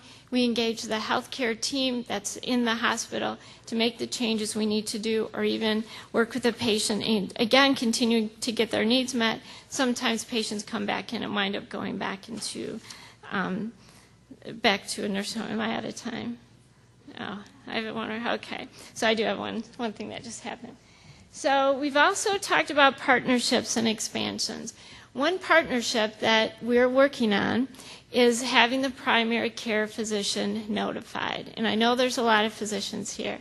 So I'm sure most of you, if your patients are in the hospital and you are not part of that health system, would you want to be notified that your patients are in the hospital and contacted by? I would have to say yes. So here's a story. I followed this patient, Mr. G. He was part of our care transition program in the home. His disease process was heart failure, COPD, and also cancer. His cancer progressed, and he was sent to ICU from home. He had been home for about 2.5 months before he returned to St. Mary's. So he was in ICU. He's doing very poorly. And I got a phone call from the social worker. 3 of the 4 siblings were ready to move this patient to palliative care or hospice. The daughter, who's a DPOA, said no, she's not ready. Can you come and talk to her and the family? Went upstairs, talked to her. I know her. And the first thing I said to her is, what's important to you? What's important to her is that the primary care doctor who's taken care of her father for many years knows what's going on. She said, I've called him. He's called here. He's left his number. No one has talked to him. I said, no problem. Give me the phone number of your primary care doctor. Gave him a call. Yep, he'll be available. Went and met with the ICU doctor.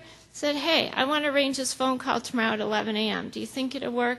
This is really important to the family. I think it will make a difference in the care of our patient. The hospital intensive ICU doctor, very interested. The following day, 10:45 a.m., I get a phone call. The primary care doctor is in our parking lot, has left his office to come over and meet with this patient and their family. So I stop what I'm doing, go upstairs, and the doctor's already in his room. Bring in the ICU doctors and his residents. Patient's sitting up, talking, and just thrilled to see his doctor that he hasn't seen. Comfort is established, trust is established, and the rapport goes on between the primary care doctor and the ICU doctor, talking about what has happened with this gentleman's care for the past week and a half. The patient's feeling better, and I'm just listening to this and saying, wow, this is a great thing. In the meantime, all his children are coming in, have either said hello, and have gone to the waiting room. The doctors finished their conversation. The ICU doctor is feeling comfortable and confident moving forward with the care of this patient. The patient feels wonderful, and the primary care physician is actually relieved because he's so involved with the care of this patient. The primary care doctor goes to the waiting room to talk to the family. Within 5 minutes, this patient codes. So that was very hard. So codes, and they had decided at that moment, because now the daughter is sitting with the doctor and all her family and able to make the decision, and even though the code is proceeding, that we're done, that, you know, we've done everything for my father, we are going to move forward with hospice or palliative care. I'm not going to cry. The patient died about 30 minutes later. I can't think of a better example of having the primary care patient there, or the primary care physician there with his patient, and then with the family. So I'm promoting that we let our physicians know somehow as we move forward with care transitions, making sure our physicians know their patients are in the hospital. I see that ICU doc all the time, and he's happy, so we hope to do more of that. I have one more. Okay, another partnership that we've developed that's very important is actually with the Senior Alliance Area Agency on Aging 1C. And this was by chance. I was on a CTI learning call. Their coach called us, and we got together, and we actually have a coach from Senior Alliance that works with us at St. Mary's. I'm a clinical coach. She's a resource. This was a great thing. We developed another program. It's called the Enhanced Care Transition Model. If we see a patient and they have high needs, not only do they get a coach, a clinical coach, but we bring in a resource coach. And this coach from Senior Alliance can help them with Medicare, with insurance, with being in touch with community resources. And these are the patients, the higher the need, the better the outcome. Someone had told us, how can you have this many people in the house? You have you as a coach, you have a Senior Alliance, now they have a visiting nurse, home, PTOT, a social worker, and a patient. My example to that is, and I can use his name too, Gary Calhoun. He was part of our funding opportunity. He thought, the more people that are in here, I must be important. And if I'm important, I'm going to take care of myself. He was identified non-compliant. He's been out of the hospital for about a year and a half at this point, including he had outpatient surgery to redo grafts on the back of his ankle for sure. We thought he was going to be admitted. He's not. So that's the story of the enhanced program. And also part of this partnership with the Senior Alliance, we received the Medicare Community-Based Care Transition Program funding, the CCTP, and I think we were approved in 3.5 weeks based on our data. And we are members of the Care Transition Improvement Coalition. So very quickly, in the end, we actually start with where we began. It's all really about the patient. And these are some patient quotes and goals.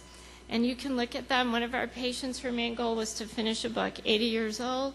She was born in Lansing in 1930, one of the quadruplets, and she's actually writing a book. Anyone who would like to publish that book, please let me know. So it's a great, great story, and of course she did awesome.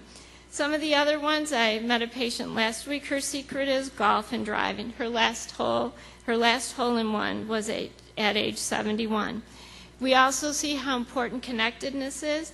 Some examples, I take care of my wife. She is my precious gem, married 60 years. Patient's example, they want to stay independent and happy. One gentleman I worked with, his goal was to own his 40th Cadillac and celebrate life with his family. He will be 89 years old in February, and he's planning on ordering that 40th Cadillac. A lot of patients,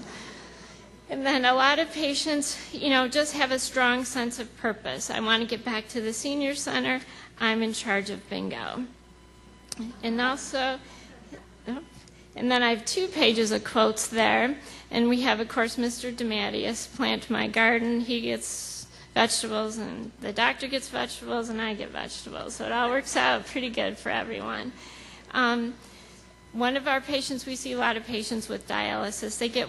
They want to get well enough and stay home so they can get to dialysis. That's my lifeline. That's a very strong message saying, I need to take care of myself to move forward.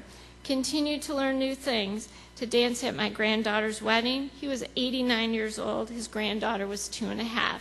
When he gave me, right. So his daughter looked at him like, really?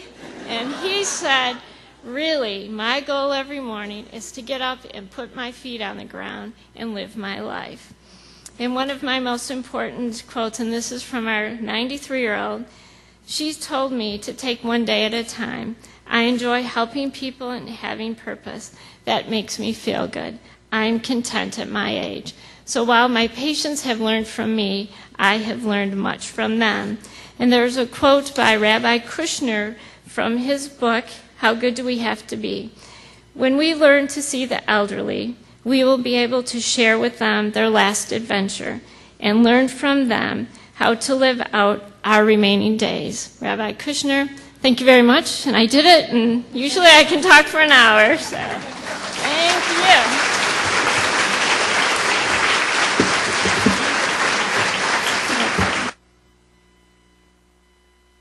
questions for Kathy? We have time to take one or two.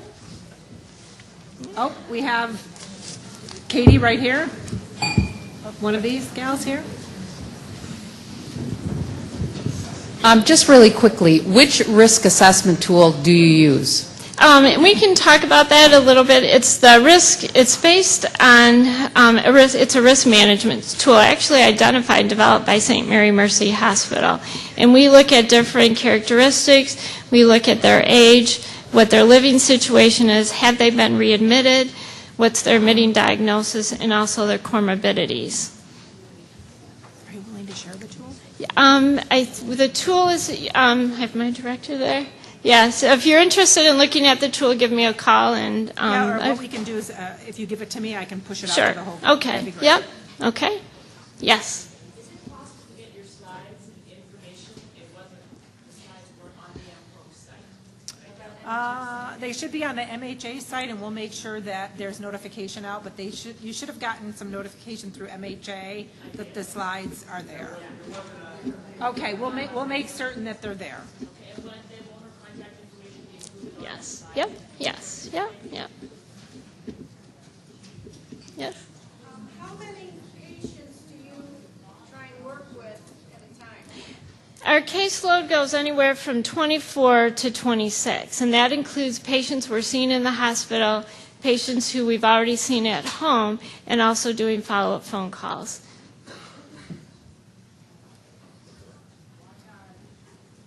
We have one question way over here. Is there somebody with a mic? Oh, right here. And then we'll take that last one. Katie. Okay. Just a question for you. What does a program cost the hospital? Oh, where's Here. Okay, what does a program cost the hospital? Right now, I'm part of case management, and we were given a position as a pilot program for the care transition coach. So I guess, right now it's a position in case management. There's one of us, we're expanding our program actually to a transition support team where we will have 3, and we also have the coach from Senior Alliance. Also, the funding that we applied for, the CCT funding, also works as part of our payment. We have time for one more question right here. Yeah, it's a short question. You mentioned the readmission rate of 9.1%. What time period is that? Is that within 30 days or? Yes, it's within 30 days, and the 30 days starts the day they are discharged from the hospital, and is actually 31. And I've been known to be camping in the emergency room at day 28. Hold on. Not really. So we learn a lot from day 28, and I will, so did that answer your question? Yeah. So not really. So that's good. And you know what? I have to say thank you for being patient with me. I was very nervous getting up here, so thank you.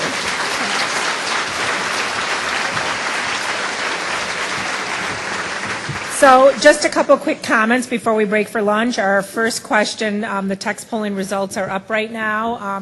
So take a look at those. We are going to pop up a second question. I do want to let you know that for those that are unfamiliar with text polling, that in your to box you should be putting the 22333, and then depending on your answer, the number would go into the message box and then send, and that's how we calculate the results. So we'll go ahead and put up that second polling question, Kelly. So I'll give folks just a minute to take a look at that question, which is, how does your organization identify caregiver needs? I think it's appropriate after Kathy's wonderful presentation to get some information about how your organization identifies needs for the caregiver. So just to take a moment to text in your answer. We are going to be having a sit-down lunch in this room in a few minutes. The hotel staff will need to rearrange the room. Please just listen for one moment. So please exit to the lobby for about 10 minutes. Your belongings will need to go on your chair because they are going to redress the tables and prepare for a sit-down lunch. And we will be in here for an hour for lunch. Thanks so much.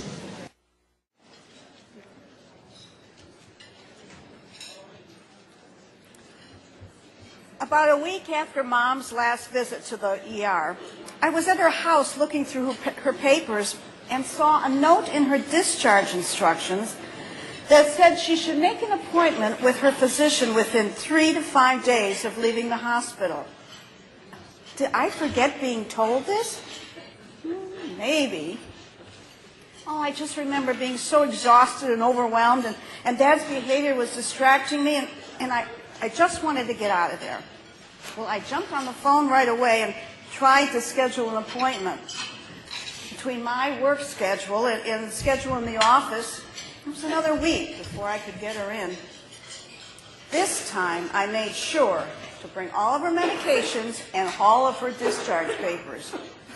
I was learning I had to be the one in charge of her information because she and Dad couldn't do it. And it was obvious that the hospital and the doctor did not share information. I mean, come on. Since they all have computers, weren't they able to communicate? But I have to realize that it doesn't always work that way.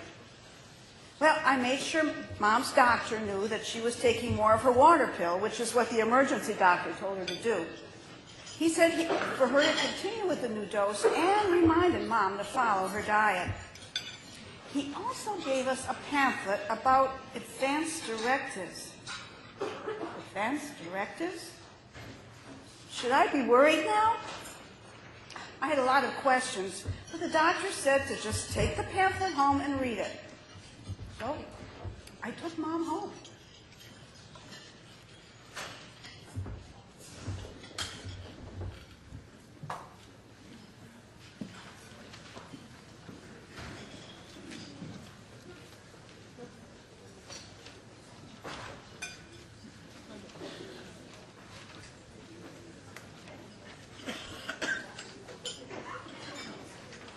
They're bringing up our slides now, so that's the dramatic pause. I can't talk about the other one.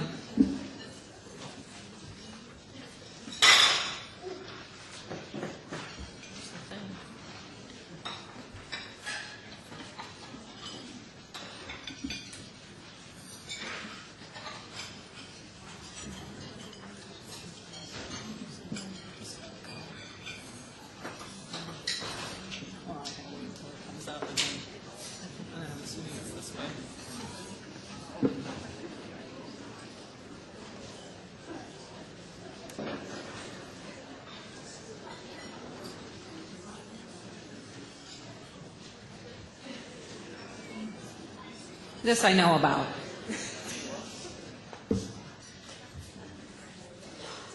So we're going to be talking about, you've heard a little bit about people talking about the primary care physician, and so we're going to bring this back to the PCP level and the practice level. Where do we come from? We're from Oakland Southfield Physicians. We'll give you a little bit of history about ourselves, what we've been doing at the organization level to prevent the admission, to keep track of patients in the ER, to monitor other types of transitions, and then we'll complain a little bit before we summarize. We started out in 1986 as an association of independently practicing physicians. There's over 300 physicians that we're working with now, family medicine, internal medicine, pediatrics, so no specialty.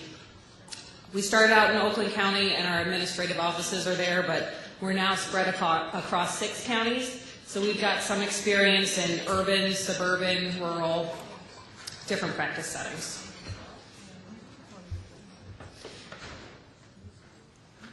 As far as the administrative group, which is where Beth and I come from, this is a group that was formed to handle some of the administrative burden for the practices, so helping them determine what on earth all the health plans want us to do and try and put it together in a chart, try and keep on top of technology, and then offer customizable services so that the independent primary care physician can continue to practice the way that they choose. Going to go over a few things that we've been working on to try and prevent the patient from getting admitted to the hospital.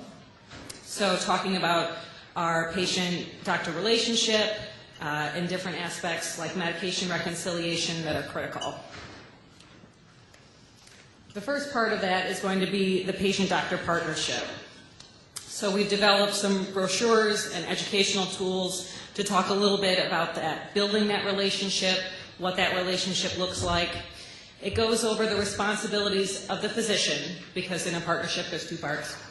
So the personal physician is responsible then to the patient. They're going to proactively reach out to all of the providers engaged in care with that patient. They're also going to provide information to the patient about urgent cares and other resources that are available to them. And like we've heard from some of the other transition speakers, trying to get them connected with community resources as well. As far as the side of the patient, we encourage the patient to notify us of outside care, because as we saw in the patient example, we're not all connected. We don't always get all of the information from all of the groups that we work with. We try to shore up all of those relationships, but there's always the possibility that something didn't get faxed, someone didn't log into something somewhere, and so we want to make sure that the patient is empowered to bring any information back to us as well. And then that open dialogue of trust and engagement. Medication reconciliation is a very critical component. We've heard about that specifically at transitions. As a pharmacist, that's very close to my heart. Trying to encourage the brown bag at every visit, which is a big challenge for a lot of the offices. If you can get the patient to bring everything in, that's very valuable. But again, from the patient scenario, we know sometimes someone else is bringing them in. They don't have access to everything. Oh, I forgot that that's in my other tub. Also, we've been working with the practices to help them understand that the correct list isn't necessarily what was the discharge list or what's your historical list from previous visits, and that reconciling those two lists doesn't necessarily create the correct list.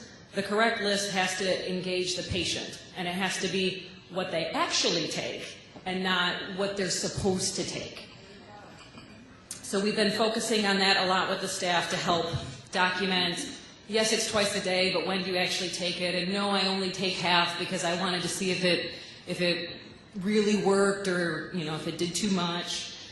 And then we also try to bring it to the patients that medications are really a safety issue.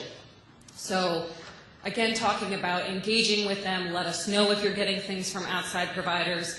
I can't tell you how many times I've heard patients say, well, that's from my specialist. Like that, I don't know why the primary would need to know about that. Like, that's from my dermatologist or my pulmonologist, or if you inhale it or rub it on, it still counts as a medicine, and we need to know about it too.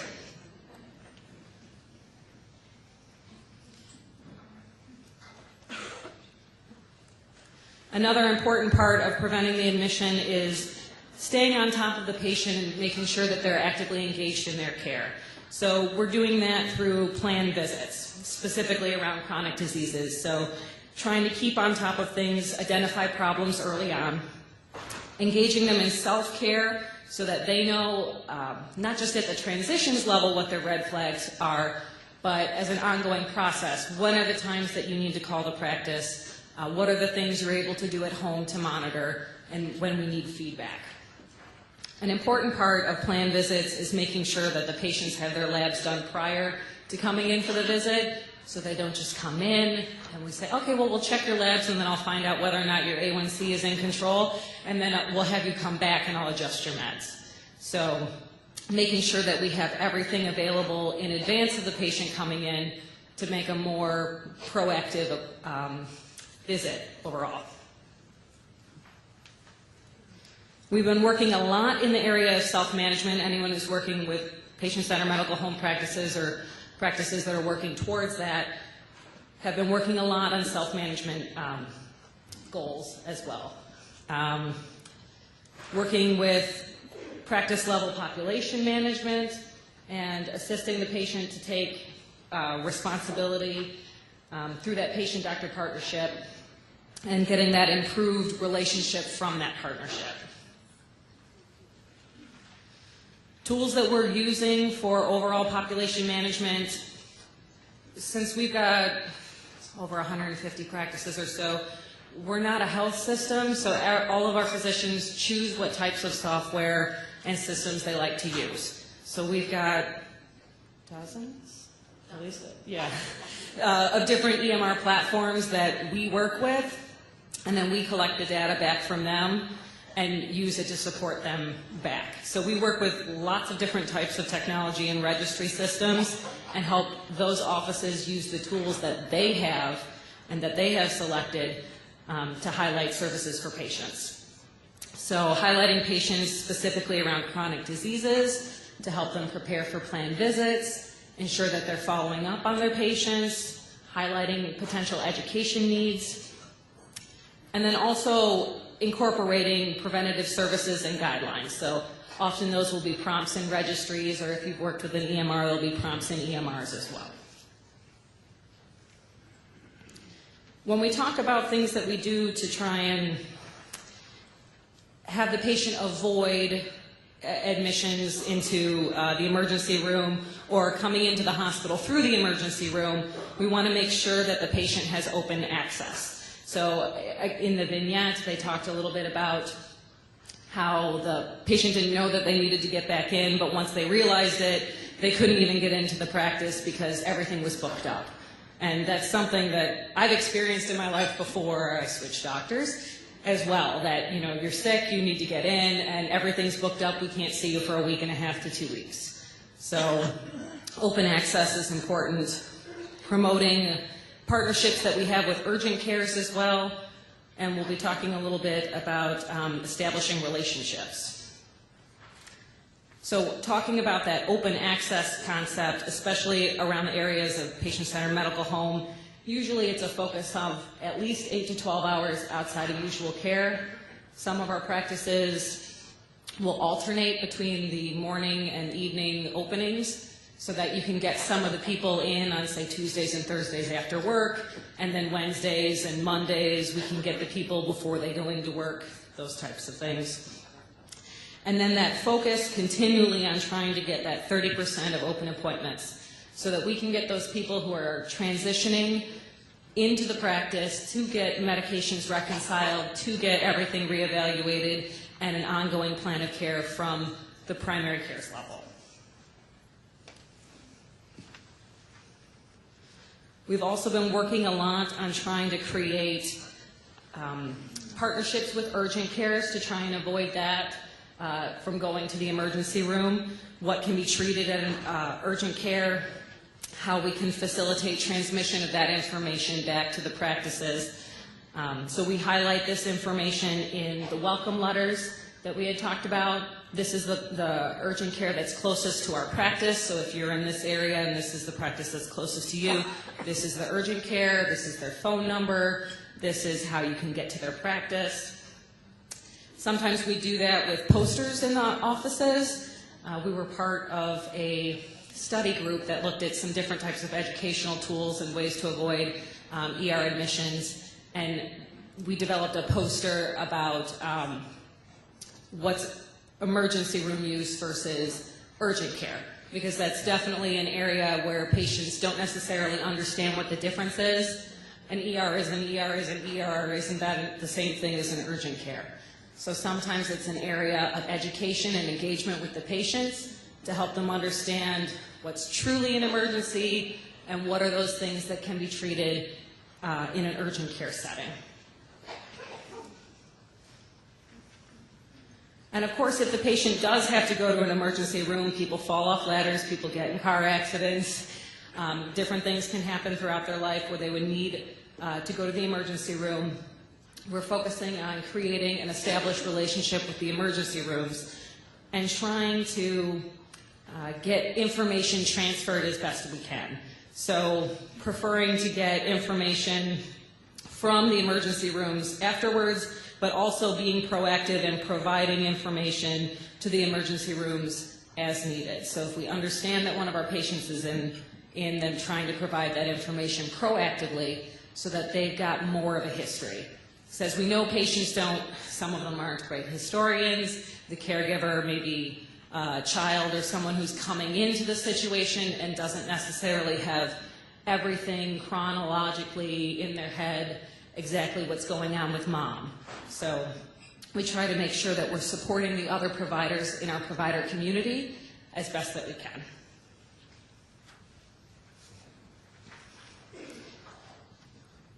We also want to make sure that we're reaching out to our patients after they've been in the ER, helping them understand that we do care, making sure that particularly if it was something that could have been treated in the practice, to give them that education. You know, we are open late. You can page us after hours. We will talk to you. I could have seen you first thing in the morning. That would have been an okay way to resolve that. So trying to reach out to the patients, again, to help them understand what's ER, what's urgent care. Yes, you can page me. I will respond to you. I'm here for you. Part of that patient-doctor partnership.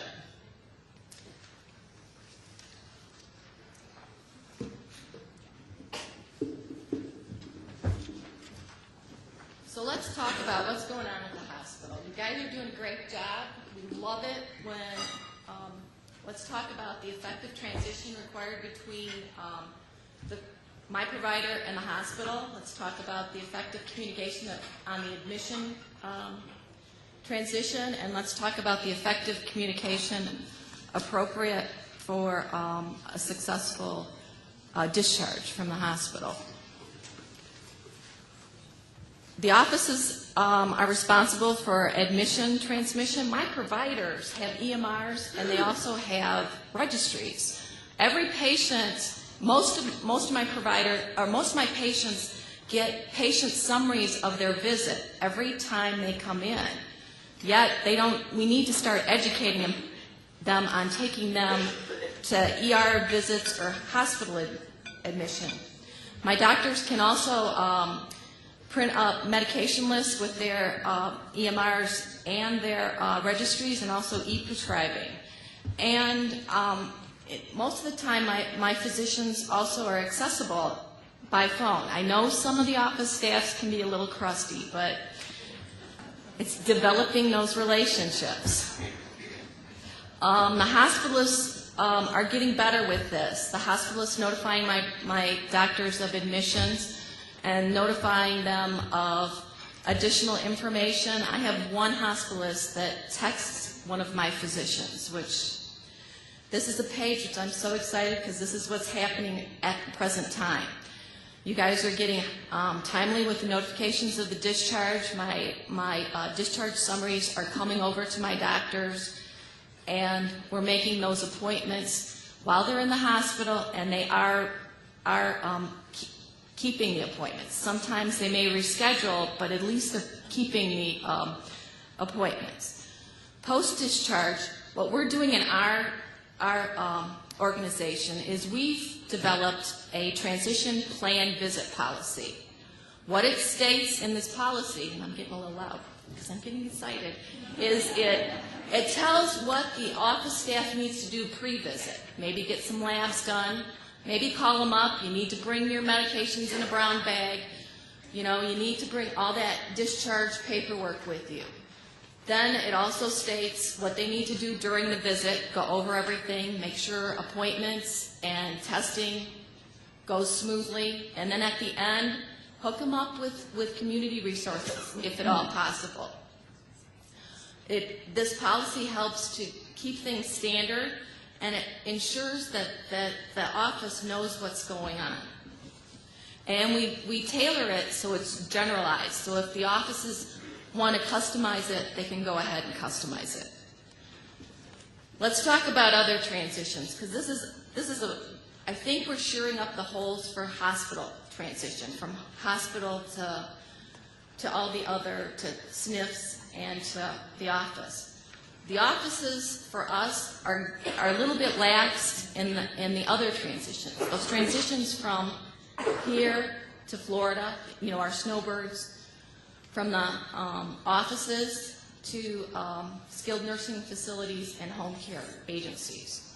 Like I said, most of my doctors are either getting EMRs or have EMRs, and I'm sorry,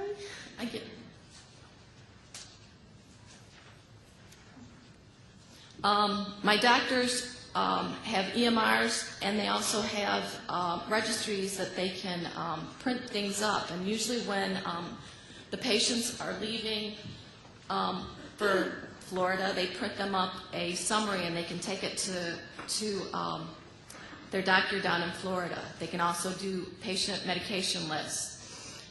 Also, we found out about the face-to-face form for home care that now needs to be filled out. We're now going to start alerting our doctors that they need to be on the home care list. Let's talk about some of the barriers that practices encounter. Practices have problems. We're going to look at from provider to provider communication, from patients to provider communication, and office level issues. First barriers encountered by the practice is provider communication between the hospitalist to the PCP. We have a lot of our providers that are involved with multiple hospitals. They see, or our patients go to different hospitals. There's a lack of standard relationships with those hospitals and the primary care. Many rely on personalities of providers that are good, of providers that are involved. You know, the good doctor that's going to give me everything, and I'm still having to track things down. They may rely on provider privilege at institutions for electronic access, and they have to learn how to incorporate that. There's a lack of also interoperability of the health information systems. They don't talk to each other. We've already acknowledged that. Provider communication from specialist to PCP. We have open access to specialists. Some patients do not require referrals from a PCP. Therefore, they go and they don't have that relationship with that PCP. Therefore, there's no trail. The other thing is the lack of an established medical neighborhood. If there was a medical neighborhood, the primary care could take the care plans of multiple the multiple specialists and incorporate it into one whole that would be very useful for the patient. There's lack of motivation and effective channels to promote patients' information, and there's a need for actively engaging to encourage all providers to be aware of ongoing care relationships. Provider communication with the ER, between doctor to PCP. There's a lack of established relationship in some of these instances. There's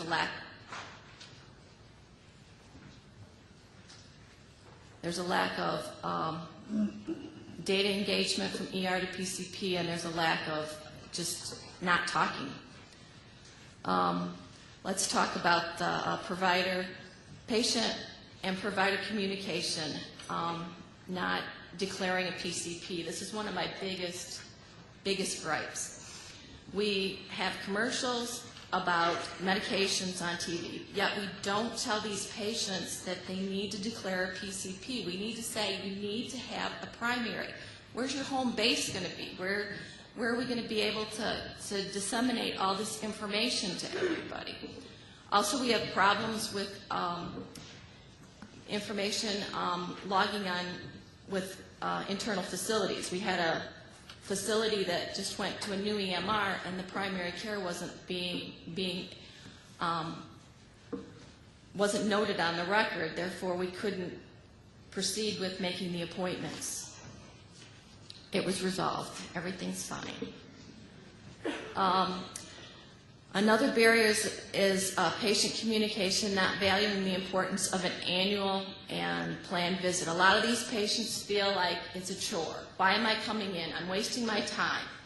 They don't see the need of, if they stay healthy, then they prevent all the hospitalizations. Another barrier is office level, is understanding the time it takes some of these offices to change. Change is not overnight in these offices. A lot of these offices are dealing with change fatigue. We come in, we have them write out some of the policies, and they don't realize that they need to sometimes tweak some of their policies, and they're just kind of roll their eyes and say, we have to do this all the time? And I say, yes, you do. And they have to remember the PDSA. It takes time to study and adjust a procedure.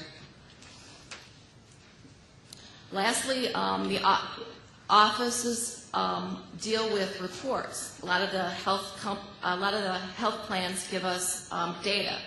The data is 3 months old, which tends to be a problem because then some of our actions are 3 months old.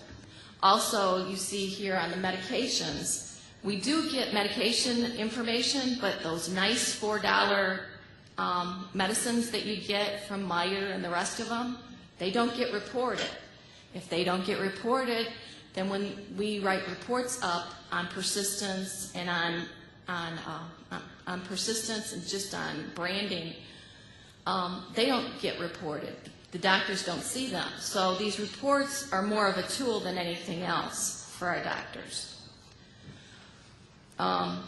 Staffing is one of my office's big issue with the primary cares. They have a lot of staff turnover. And when you're working with them with patient-centered medical home and you're establishing policies and procedures, what happens is you have to start from scratch because they start these policies and procedures and they keep monitoring them. Well, you get somebody like an office manager brand new and you've got to start all over again making sure they understand what's going on within the office. And in summary, the practices are using policies. They're trying to be proactive and engage office staff when appropriate. Their communication, they're finally figuring out is the important key in providing smooth and safe transitions. And future improvements in transfer of useful or real-time data and will assist in making an impact on patient transition.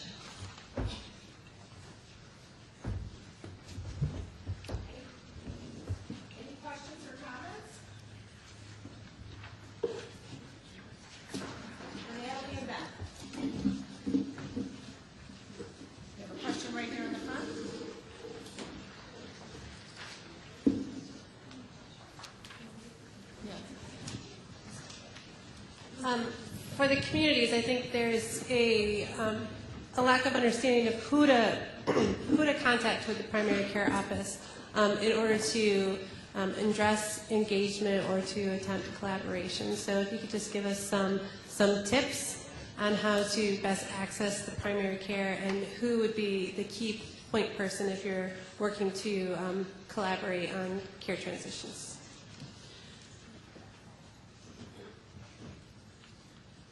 I'd say in some of the offices it would be the office managers. We have how many offices involved in MyPIC?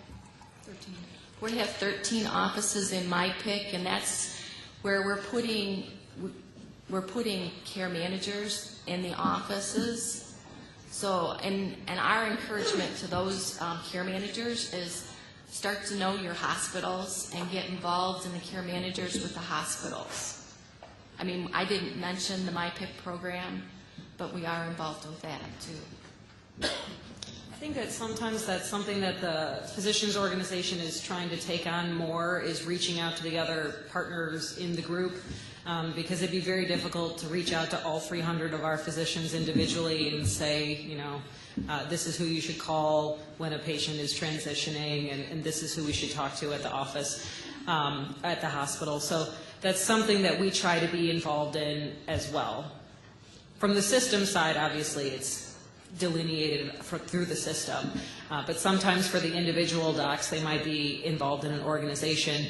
And for some of the other initiatives that we've been working on, we get that information at the same time as the practice so that we can help them track and help them follow up.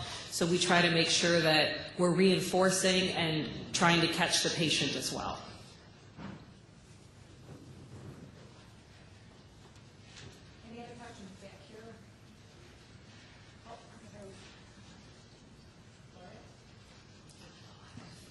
Are you only working with Southfield Oakland physicians or another group? I wanted to understand the connection between your groups. That's our physician organization. There's other physician organizations that are out there. Ours is an independent physician organization. We take care of the practices that are the onesies and the twosies. And we have, I think, a few of the big clinics, but a lot of for the majority of our docs are just either one doctor or two doctor practices. And you're the administration for that physician group. Right.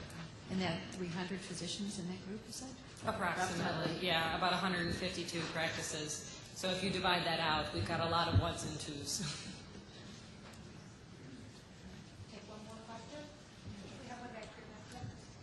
When you're talking about urgent cares, you prefer to have someone go to an urgent care. Are you setting up something prior that they're sending information to the offices so that you know when someone's visited, what meds were prescribed? They have that relationship with the office, and the urgent care center then sends faxes over to the office. And it's part of shoring up that relationship as to how that urgent care gets selected and put into the patient's welcome letter and the information along with the patient-doctor partnership. Because we know that when I sliced my hand open trying to like cut open something, that was not the moment that I was going to like Google where the most local urgent care is. If I didn't already have it on the fridge, I wasn't going to go there. So we try to make sure that we create a relationship with them first so that we know what's going on with our patients and we can incorporate that information back into their record. And then also we make sure that it's proactively provided to the patient so that they know that that's an option. Thank you. Thanks so much, Dr.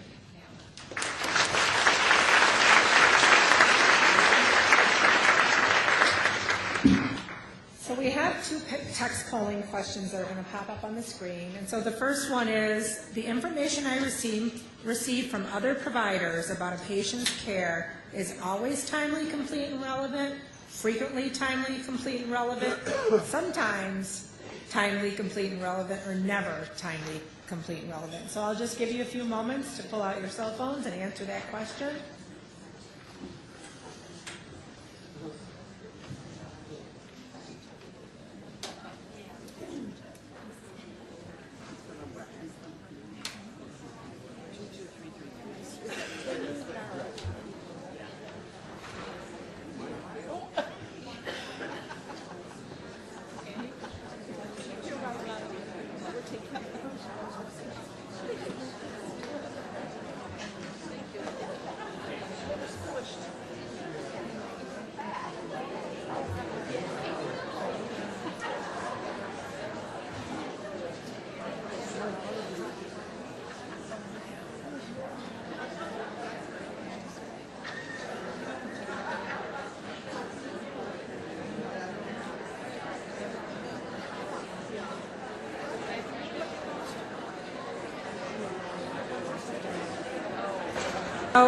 Thank you to those that are text polling. We do appreciate the information. It will help us plan our work moving forward. Our next question, Kelly, can you pull up the next question? It's very similar to this one. The information I send to other providers about a patient's care. Again, always timely, complete, and relevant. Frequently, timely, complete, and relevant. Sometimes, and never. Again, the information I send.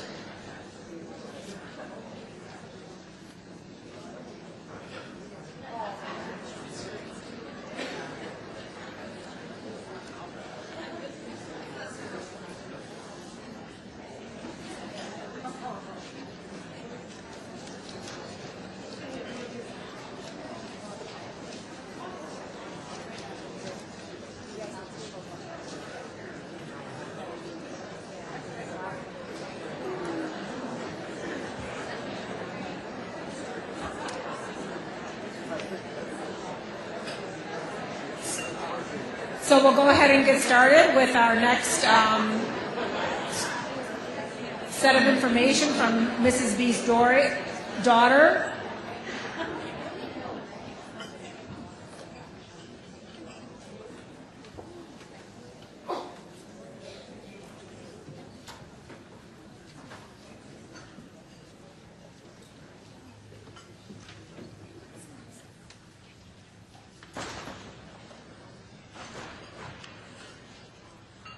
few days later, Mom had another spell, and I took her to the hospital again. This time, a different doctor attended to her. This doctor told me her heart failure was getting worse, and that her heart wasn't pumping the water out of her system like it should. Heart failure? This is the first time I had heard that she had heart failure, and just how sick she really was. After Mom was in the hospital for 2 days, a person who was called a discharge planner contacted me at work to say that Mom needed to be in a nursing home for rehabilitation.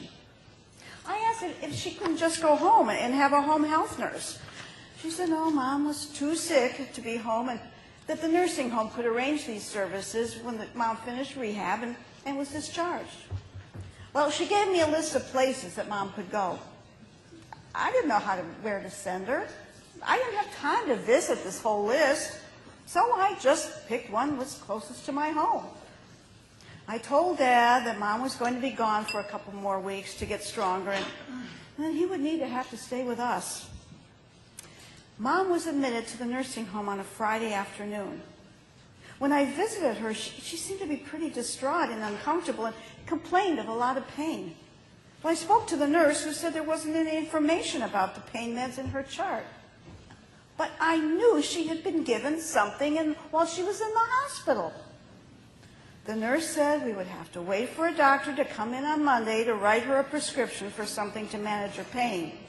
Oh, but we could give her Tylenol in the meantime. Well, that didn't sound right to me. Why would Mom have to wait until Monday? I looked through Mom's discharge instructions and saw that pain meds had been ordered. But the nursing home nurse said they had not received that information from the hospital. I spent all weekend trying to work this issue out between the hospital and the nursing home. My husband and I were able to juggle our schedules, but I couldn't visit Mom every day. I felt guilty, but I didn't know what else to do. Even though our oldest was going to college next year and needed to work help with tuition, I also needed to care for my dad, who was staying with us now. Some days, I just felt like I needed more help with Dad. But my husband and I didn't know what options there were out there, so spending more time at home was the best I could do.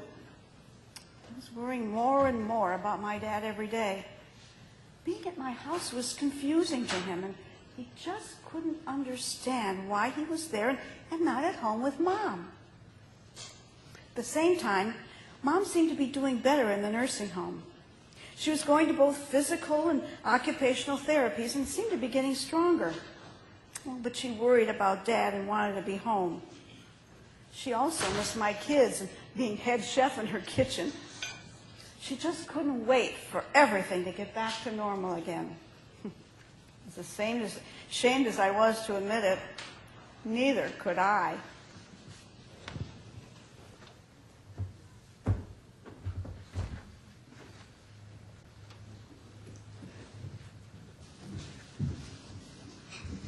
Hello, I'm Jennifer Pruitt. I'm the Operations Director of Bertram Hills.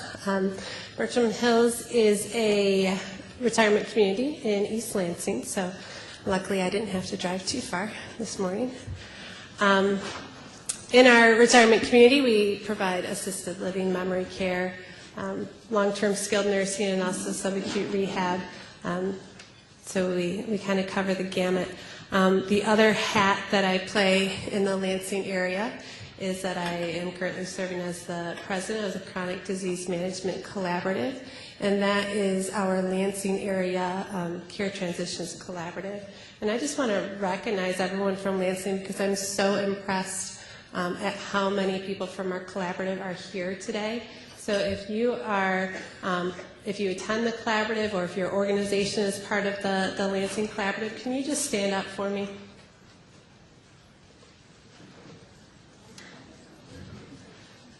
Bertram Hills, why aren't you standing? Thank you. Thank you all. I really appreciate the dedication in the Lansing area to care transitions and the recognition that this is a full community issue and that we're all working together to address the problem. Let's see, I have a slide clicker right here.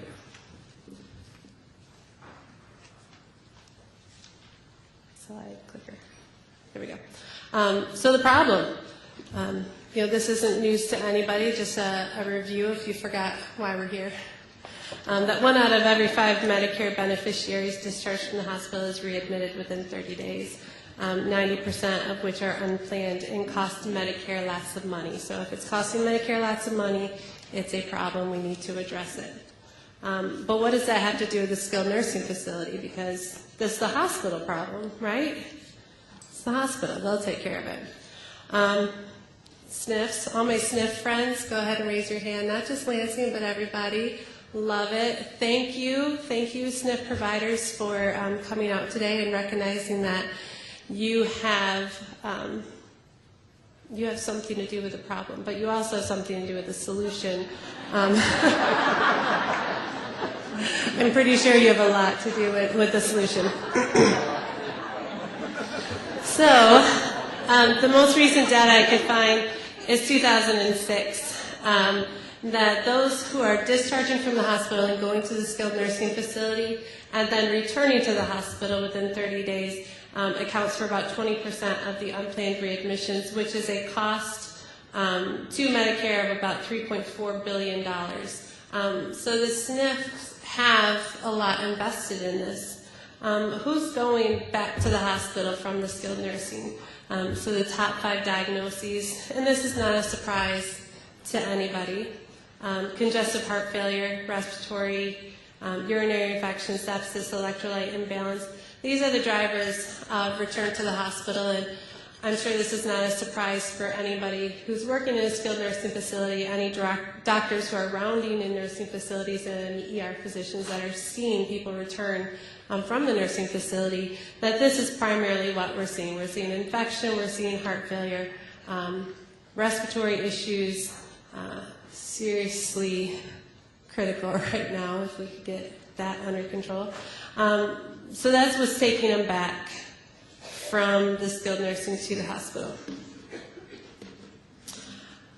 We've heard a lot about that this is a reimbursement issue from hospitals, that their Medicare dollars will be cut as a result of readmissions. And I have people asking me, people ask, why is it important for the skilled nursing facility, or what's in it for them? Asking me, how do we engage skilled nursing facilities to work with, my hospital or, my community? And, they have dollars in the game also. Beginning in 2015, skilled nursing facilities with above average rehospitalization rates would have their reimbursement rates cut up to 3%. So that's pretty significant. So for the skilled nursing facility, yes, we want quality. Yes, we want to partner with our hospital. Yes, we want to be the referring provider of choice in your community. But we also want to get our full reimbursement. We're a business also. So, we have money on the table now, too, which is going to spark the ear of more of your skilled nursing providers. The administration proposal is similar in approach to the hospital readmission reduction program in the Affordable Care Act. And for those hospitals that are saying, how do I access my skilled nursing, or, are they even aware of this? I would say, yes, your skilled nursing facility is aware of this. Yes, they are tracking their readmissions. And yes, they recognize that it's a problem. So if you have not reached out to the skilled nursing, you can go to them and expect that they're going to have some awareness of this, and they're also going to have some outcomes and some tracking and some solutions of how they're addressing this. So like I said, in addition to having some potential funding cuts, motivation for the skilled nursing, in a community, people are looking at choosing between 1 or 2 hospitals when they decide where to go. But when they're discharging from the hospital and deciding where to go for skilled nursing, they're choosing between 10, 15, 20, and they don't know where to go. From the perspective of the hospital discharge planner, they can't tell them where to go. They can't say, this place is the best and you should go there. They have to direct them, provide them choice, and it's a significant choice in determining where to go for that skilled nursing provider. But the skilled nurses, they want to be the partner of choice for their hospital. as we're looking at ACO, bundled payments, different innovation initiatives. The skilled nursing facilities are jockeying for that spot of partner with the hospital to be selected for these bundled payments and other initiatives. And also we have a commitment to quality and working with communities on community-based care transitions. So where does the transition start? For the skilled nursing facility transition, it often starts at the hospital, and it begins with a referral. That's typically the first time that we find out that there's a person that's out there interested in coming to subacute rehab and needing the services. And for the skilled nursing that's getting ready to receive, there is a pressure to meet your census, to fill your beds, to get your revenue. Like I said, this is a business like anybody else. But in order to make a quality commitment to your patients, you need to be honest with yourself and know who you can admit. This is one of the first steps that I conducted with Birch & Hills, and I have my wonderful admissions team here. Jason and Sandy, feel free to ask them any questions that you want. And so one of the first things that we did is we sat down and we surveyed our team. We surveyed our talent. Who can we take care of? What diagnoses are we capable of providing care for us? What is outside of our skill set? And once we surveyed our talent, our equipment, our resources, we set out our best practice. We have a very clear guide that is our red light, yellow light, green light. Red light is we don't have the capabilities to care for this person. Somebody who's on a vent, we can't care for them. Someone who has a brand new tracheotomy, we don't feel like we can care for that person. Somebody who is bariatric over like 400 pounds, we don't have the resources or equipment for. So we made a very clear list of who we feel we would not be able to care for. And then we have a yellow zone that we may be able to care for this person, but we want to ask additional questions. We may go to the hospital and visit that person. We may go and look. Maybe they have some difficult wound challenges, and we want to make sure that we have the equipment and the talent and the resources to provide that care. And so that's in our yellow box. And then we have a green box that this is a go. Let's go ahead and make a bed offer and admit this person. So that's the first step of making sure you have surveyed your organization and you know who you can care for. And then preparing for the discharge. Having our discharge summary complete, and I thank you to our hospital partners who do a very good job in having those discharge summaries complete and sent to us, having them to us before the person arrives, because there is a lot for us to do. We have a lot of work getting ready for the person. Do we have to get an overlay mattress for the bed because of wounds? Do we have certain equipment that we need to bring in? What do we have to have ready and prepared for this person to arrive in our community? And we want those things to go off without a hitch. So we have those discharge summaries completed and received. Physician orders need to be reconciled. Hospitals, again, we thank you for your attempts at reconciling medications. We all know that that's a broken system that still requires additional tweaking and a little bit of a fix. And so, our admission team, and for our organization, for Birch & Hills, we have a dedicated admission team because we recognize it's difficult to pull a nurse from the floor and have a very well-executed admission. So our admission team, and they're reconciling the orders. Were there last-minute order changes? Is there something different from the reconciliation versus the actual discharge orders? We are also looking at our non-prescription orders. Do we have weight-bearing? Do we have restriction orders? Do we have everything that we need to care for this patient before they arrive to us?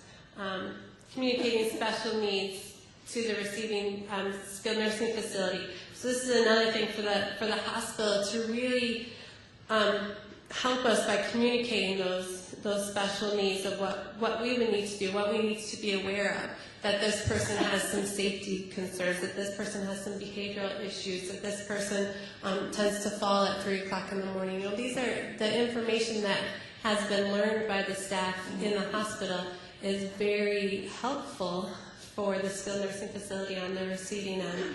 And, passing forward that information so that we're not finding it out on day 3 or day 4. And also the communication about follow-up appointments and discharge instructions. We want to make sure that we get that person back to their orthopedic surgeon within the appropriate amount of time to be looked at and have everything evaluated. So clear communication in preparation for discharge really helps to execute a good care transition from the hospital to the skilled nursing facility.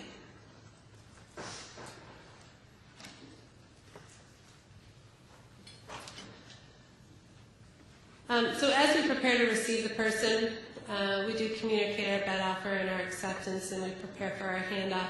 I asked questions a couple of times on this slide, and that's what we really encourage our team to do. Our admissions coordinator, our admitting nurses, ask questions, make sure that we're ready. If we feel it would be beneficial, contact the nurse on the unit that the person is coming from. I know some of our skilled nursing providers in our collaborative, they do. I think, Phyllis, you call it a warm handoff. They do a warm handoff, making sure that they have that nurse-to-nurse communication prior to receiving the patient in the skilled facility. And we encourage making that connection, asking the questions, communicating the information that may not be seen from the physician's note on the discharge.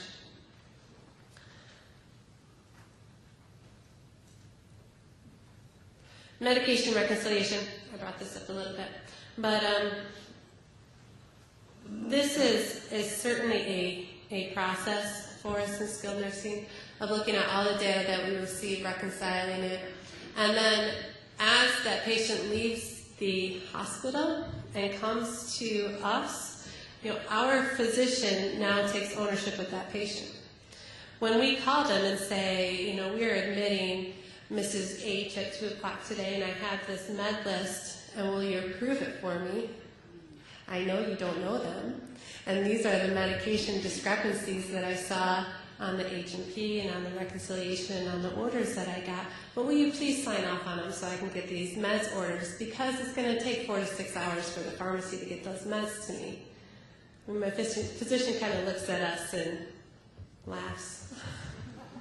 But they also recognize the system, and they know we need to get those orders, and we need to get them in, and we need to have them available for our first med pass. And so it's a challenge when we have those discrepancies in the discharge paperwork and on the discharge orders. So one of the things that we do, I know that this is pretty spectacular. We ask the patient and their family, okay, tell me about your medications that you were taking before you went into the hospital. Do you have a list of those? Can you bring them here? And we reconcile their home med list because it's understandable that something would get dropped. Maybe there's a thyroid medication or something that wasn't communicated in the ER. And we've found some critical medications that didn't come through the ER and weren't on their hospital discharge.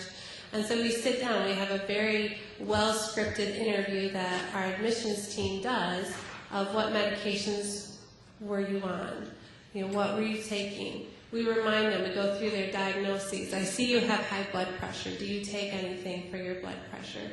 I see you have low vision. Are there any drops or anything you use in your eyes for glaucoma? And we go through and help to shake up their memory a little bit about, oh yes, there is something that I was taking. Oh, I do have a blood pressure pill. And we want to make sure that, we have those because in the hospital, it may not have been that critical that they went 3 or 4 days without that medication. They come to skilled nursing facility, and our average stay is, they're going to be with us 25 to 40-ish days, and we want to make sure that we've clarified that. We will also call their primary care physician if we're not finding that information, and we'll also ask them about their pharmacies, their multiple pharmacies that they fill their drugs at, and contact their pharmacies. And So we really take the extra steps in our organization to verify that we have the correct med list and to give our physician assurance that, that the list is correct. That's just a little bit of a process map that needs a little bit of tweaking. But just the steps in getting the meds verified and getting that final signed physician orders to the pharmacy so that it can get filled. And, part of the joy in working in a skilled nursing facility is that we have to work through long-term care pharmacies. Our pharmacies are not in our building, and they're not just right down the road. So pharmacies may be in Marshall, it may be in Chelsea, it may be in Novi, Rockford, Kalamazoo. These pharmacies are coming from a ways away, although they do partner with local pharmacies also. And so it's a process for us, one, to reconcile and get the correct med list, and then two, to get those medications at our door and ready to be given to the patient. Physician oversight. So what's allowed in long-term care? So our physicians are obviously not there 24 hours a day. They are available and somebody must be on call. If you're admitted to a skilled nursing facility, your physician has to see you within 48 hours. However, we get a little extra time. If you come in on Friday, you can go the whole weekend. We'll see you on Monday. So there's a 72-hour rule if you come in on Friday. Best practice, of course, for a physician is to evaluate on the day of admission no longer than 24 hours, and that is set as our standard. For skilled nursing facilities, there's not physicians knocking down our doors saying we would love to round with your physicians and we would like to participate in all your regulations and we really want to help you with this. So it's not like we're beating them away. But you have to select the most appropriate physician. You have to select a physician group who will partner with you, who will follow your standards. I was on a conference call last week sometime. They all rolled together, don't they? A conference call that suggested as the best practice for a skilled nursing facility working with physicians or a physician group to draft a collaborative agreement saying that, this is when we will see the person at admission. This is how I will limit my on-call group. This is what I will do in response to a phone call at 4 a.m. when a person's having challenges, and to draft that out in an agreement. Because one of the things that we recognized in our organization is we previously had a physician group with a very large on-call group. Most of these on-call physicians had never set foot in our community, therefore did not know our nurses, did not know our patients. We called them at 2 a.m., 3 a.m., and I think you can guess the standard answer. Okay, everyone together? Send to the ER. So we had to put a stop to that. For our organization, for our patients, we just can't allow to have a physician group that their standard answer is sent to the ER because they don't know us, they don't trust us, they don't see our patients. And SNF organizations have to set that standard with their physicians.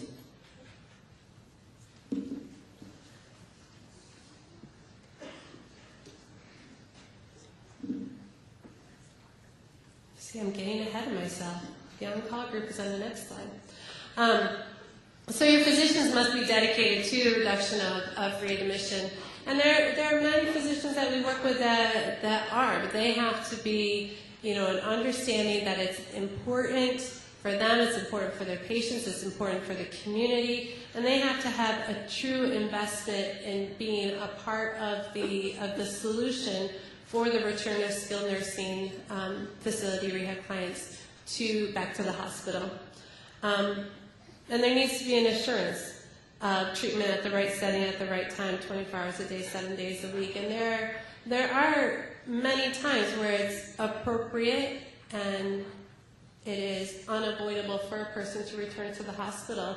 And that's the message that we've given to our physicians. We want our patients, our clients, to get the right care in the right place at the right time. And if the right place is to send to the hospital, we want to make that decision. But if it's not, we want to get them the care that they need and they deserve in our community and reduce the challenges that come with a transition to the hospital. SBAR communication for our nursing to physician staff, I think, is absolutely critical. When our physicians get a call from a Bertram Hills nurse, they need to know what information they're going to hear. They need to know that the information they are going to hear is accurate, and they need to know that the assessment of the nurse was comprehensive, was well thought out, and was based on good clinical judgment. Trust and familiarity with the nurses is essential. So for our physicians to come in, to be interacting with our nurses, when the physician comes in and they see, oh, there's Angela. I know Angela. I know that she makes good decisions. I know that when she communicates, the information is accurate. Then your outcomes are going to be much better. When you're working with a nursing community that has high turnover, lots of part-time people, the physicians are never seeing the same nurse when they come in. They don't know that they can trust the information that's being presented to them in the SBAR. So evaluating your nursing staff, evaluating their competencies. The nursing staff in skilled nursing is not like the days long ago of the long-term care, the convalescent home. Rehab center, subacute rehab, it's an extension of your acute care, med-surg hospital, and the nursing competencies need to be in line, just as hospital nurses.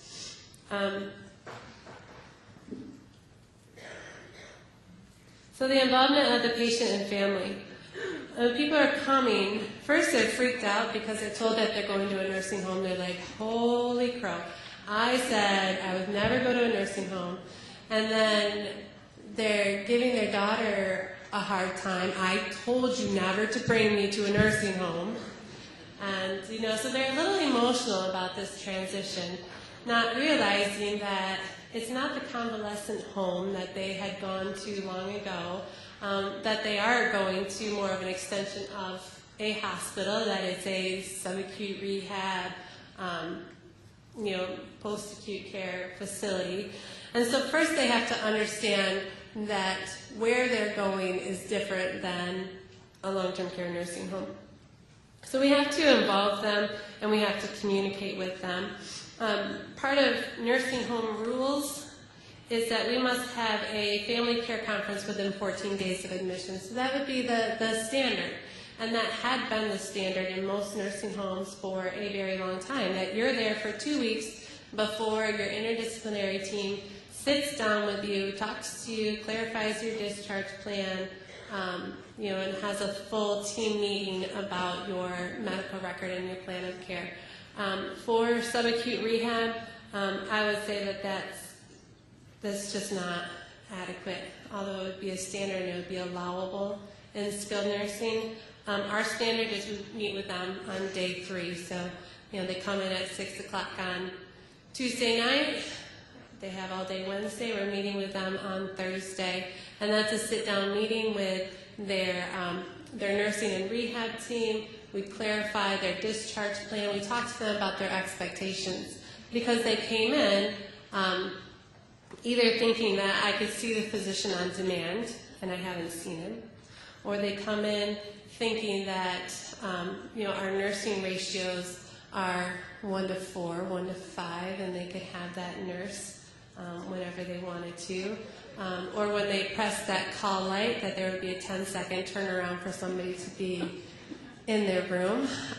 So they come in with expectations, and we need to talk to them about their expectations. We need to talk with them about their experience, and we need to resolve the discrepancy between the two, about what did you expect, what are you experiencing, what's realistic, what is allowable, what's best practice. We need to have those conversations, which I think has been a very essential part of our process at Bertram Hills, is that we sit down and we talk to them.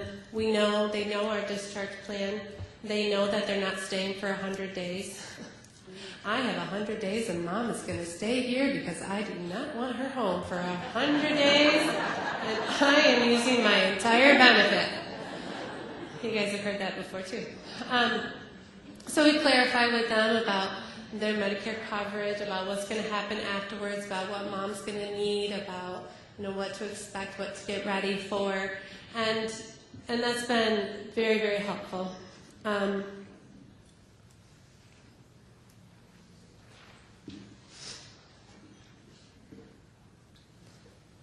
The skilled nursing facility, in terms of their role in care transitions, this is a great opportunity for patient engagement. We know that when they are in the hospital, you give them their heart failure packet, you give them their COPD, or they're new diabetic, and you give them their packet about managing their diabetes. But then they're gone pretty quick. And we know that for retention there needs to be quite a bit of repetition. And I think that this is an opportunity for skilled nursing facilities to do a better job.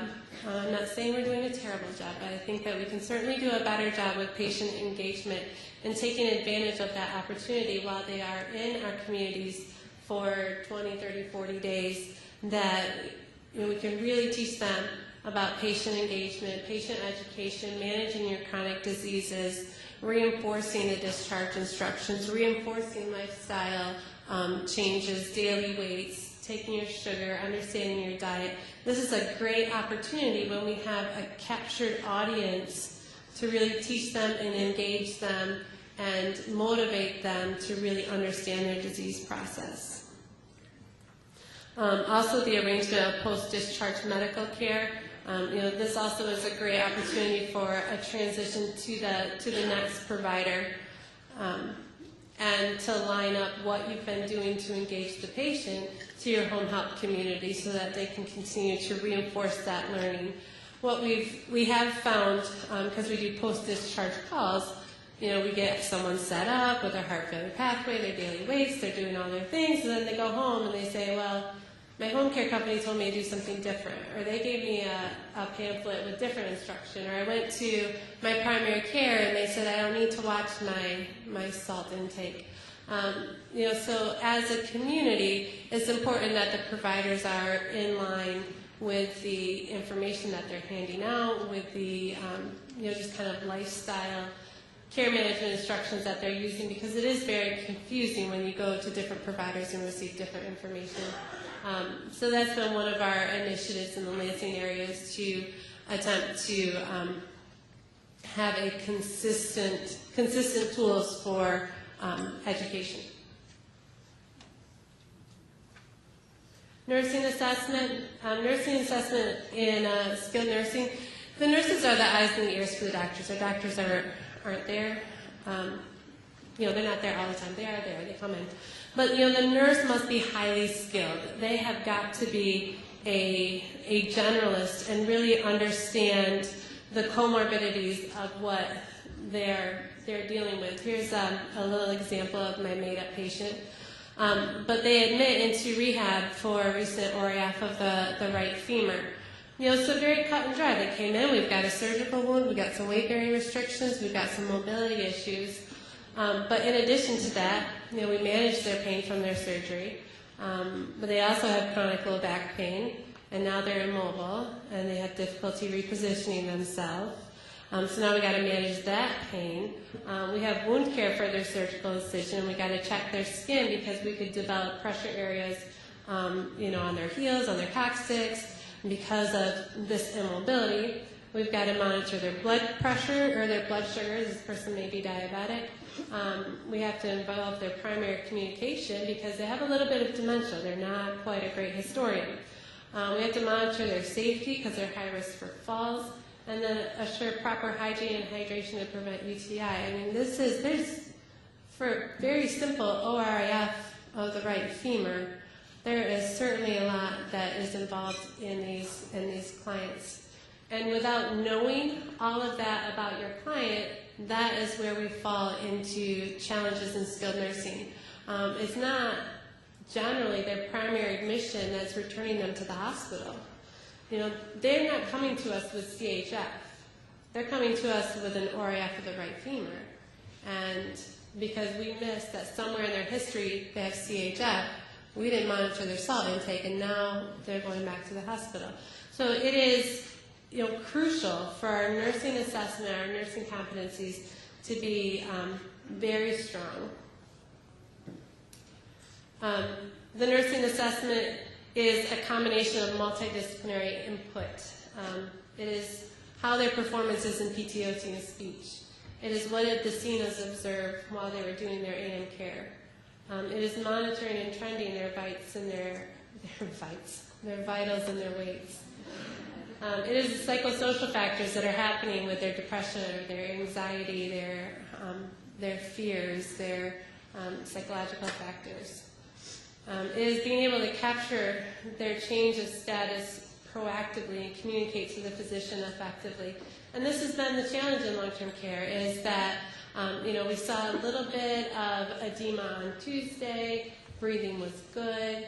The next nurse comes on, they heard about it, everything seemed fine. The next day, there was really nothing to pass on and report, but we still had that little bit of edema that came up on Tuesday. Now by Thursday, we've got our lungs filling with fluid, we're short of breath, and we're going out to the ER. So it's identifying these changes in condition proactively, having effective communication, getting that to the physician so that he can appropriately treat the condition.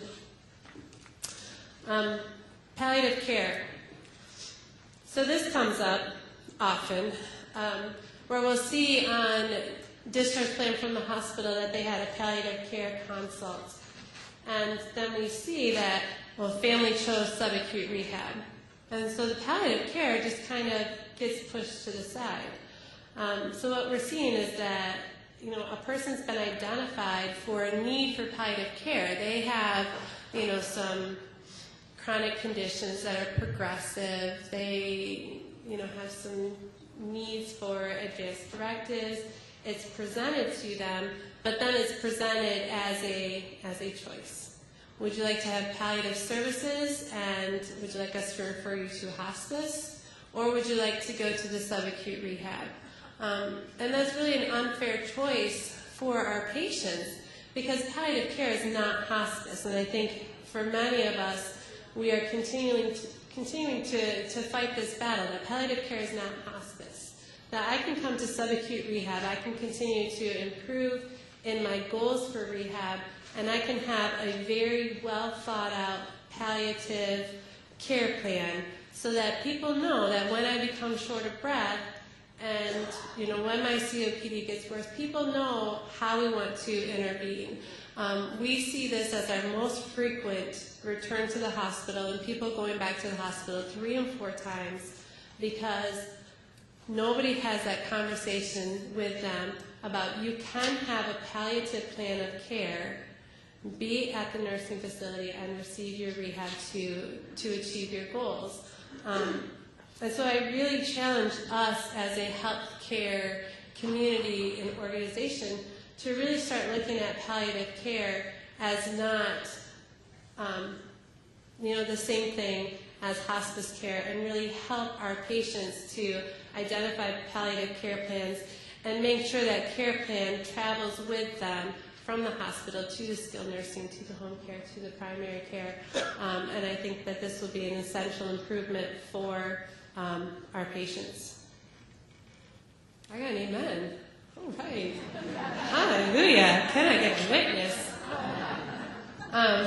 So discharge planning, it is certainly our responsibility to maximize the benefit for Medicare and managed care. We need to be responsible with that. We need to make sure that they're meeting their skilled criteria. We need to make sure that we're very open and honest with our families about these are your approved days, this is when you're skilled, this is when you're going home, and this is how we're going to help you get there.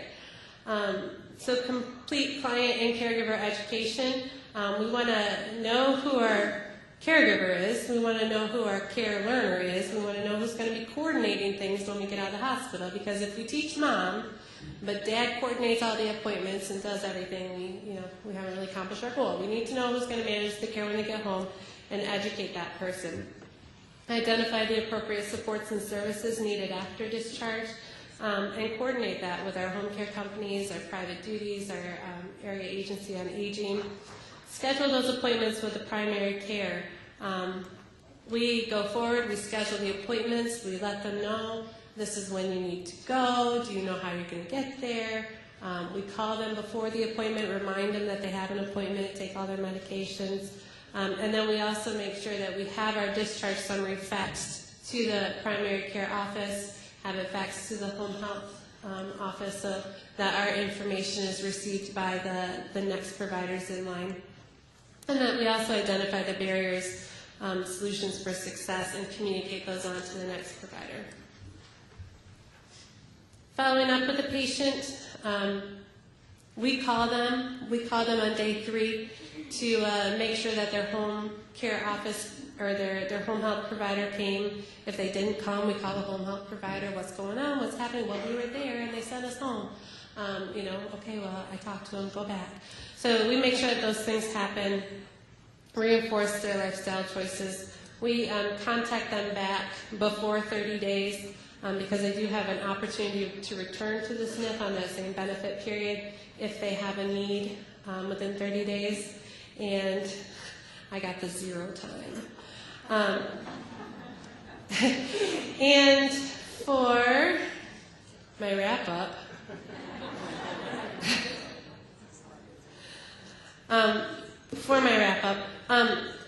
with Bertram, things that we did, in a 12-month period of time, we went from an average of 36% readmission to the hospital, and in a year's time, we brought that down to 17%.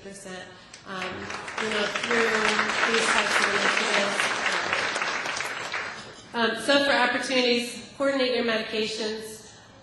Look at the possibility of extending your hospitalists or your nurse practitioners from the hospital to the SNF. Use palliative care services to complement the post-acute rehab.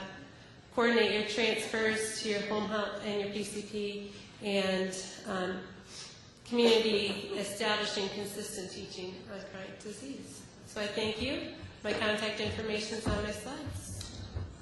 And Diane just said that we're going to take questions.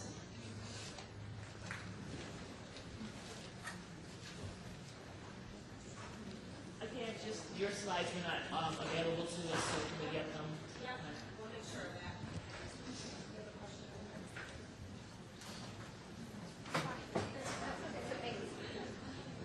Where can my doctors call up the facility or any nursing facility and get any transfer information? I'm asking, what's the easiest way to get a contact person at the SNF from that? At a skilled nursing facility?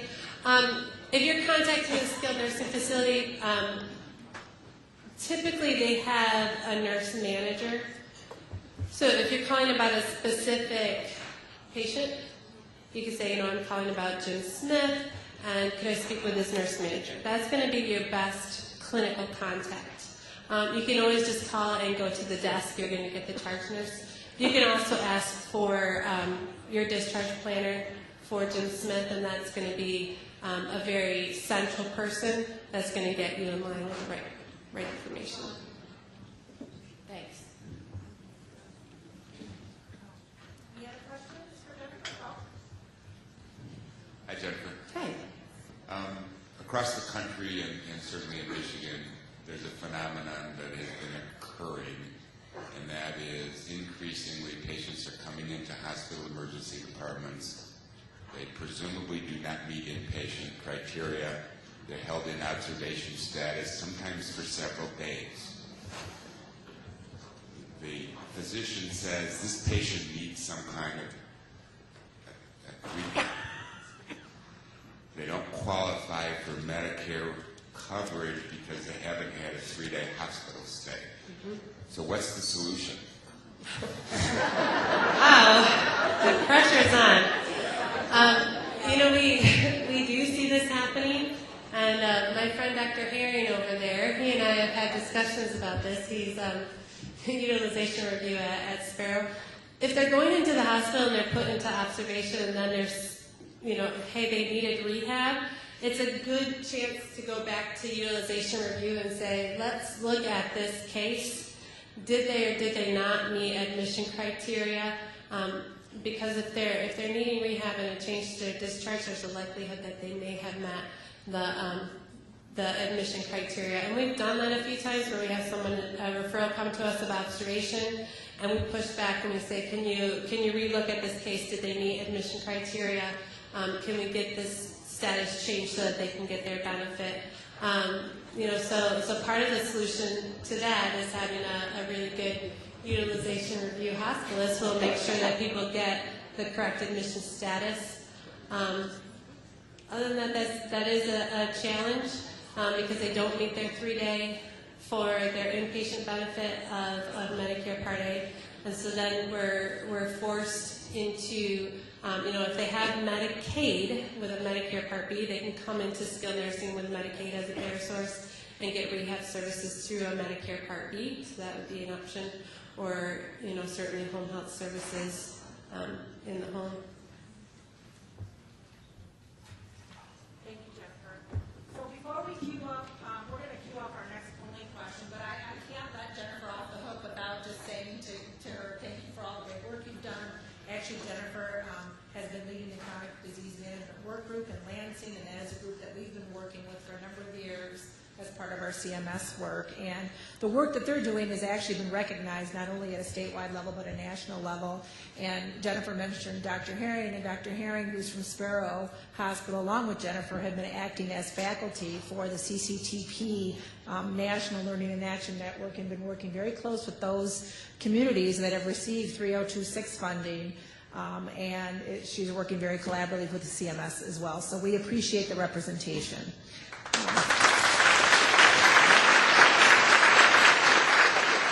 A couple of quick things before we take a quick break. The speaker bios are on the table, so if you want to take a look at a little more detailed information about our speakers, it is on the center of your table.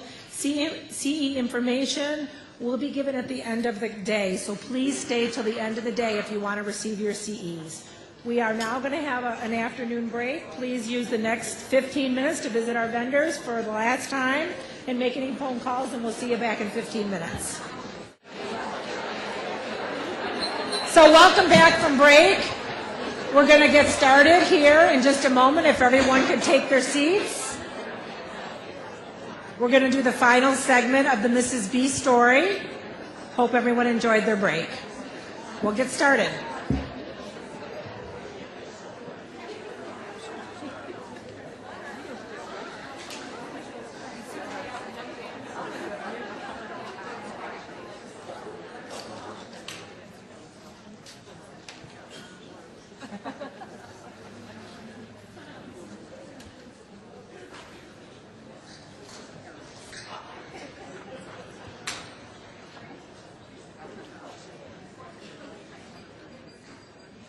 One morning, the nursing home called to tell me Mom had gotten out of bed by herself to go to the bathroom and had fallen.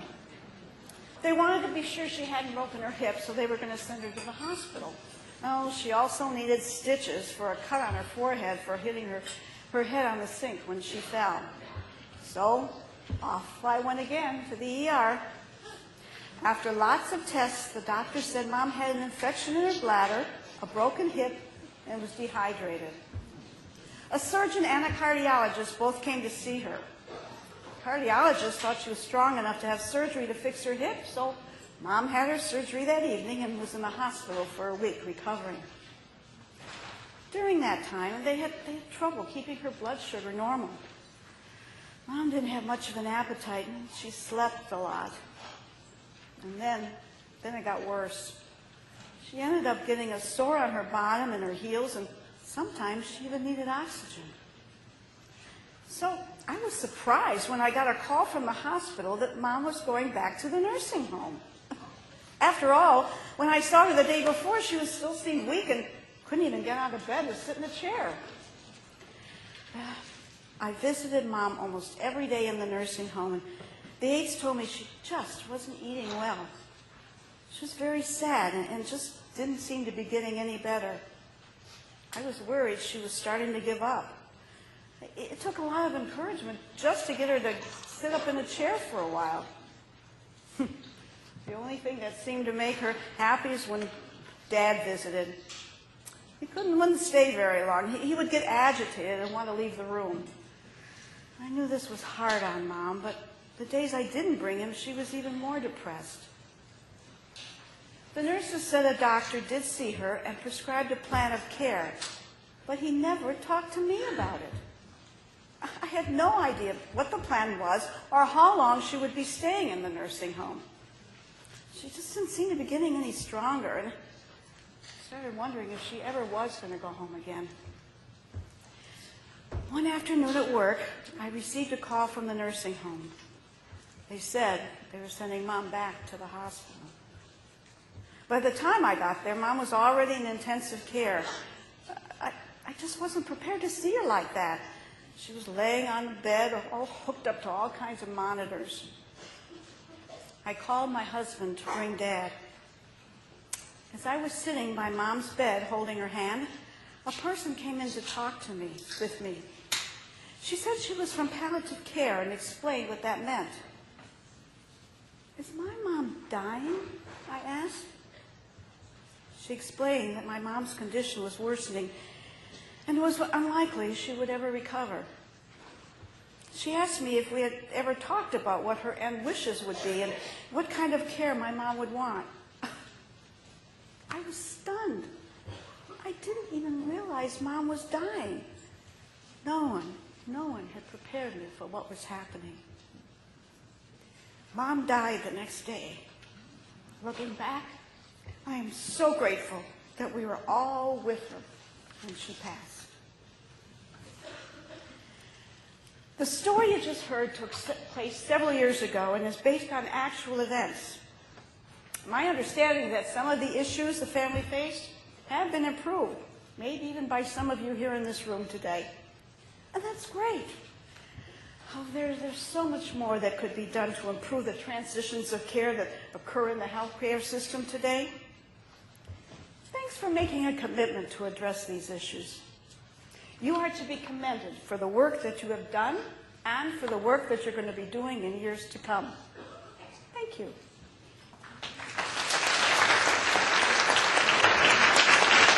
So I'd like to take a moment now to acknowledge our storyteller. Our patient story today was built around an actual Medicare claims trail over a period of 339 days.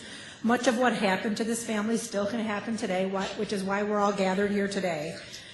We wanted to highlight some of the challenges that we face as we embark on this journey together to improve transitions of care here in Michigan. Portraying our family member today was Jane Berkey. I'd like to thank her for her wonderful performance today.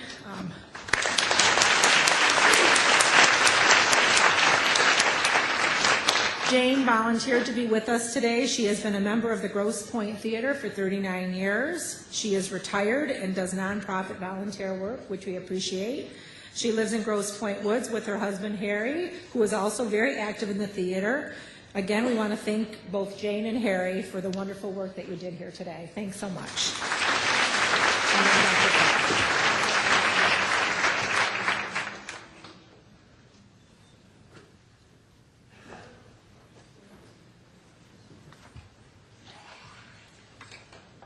Good afternoon.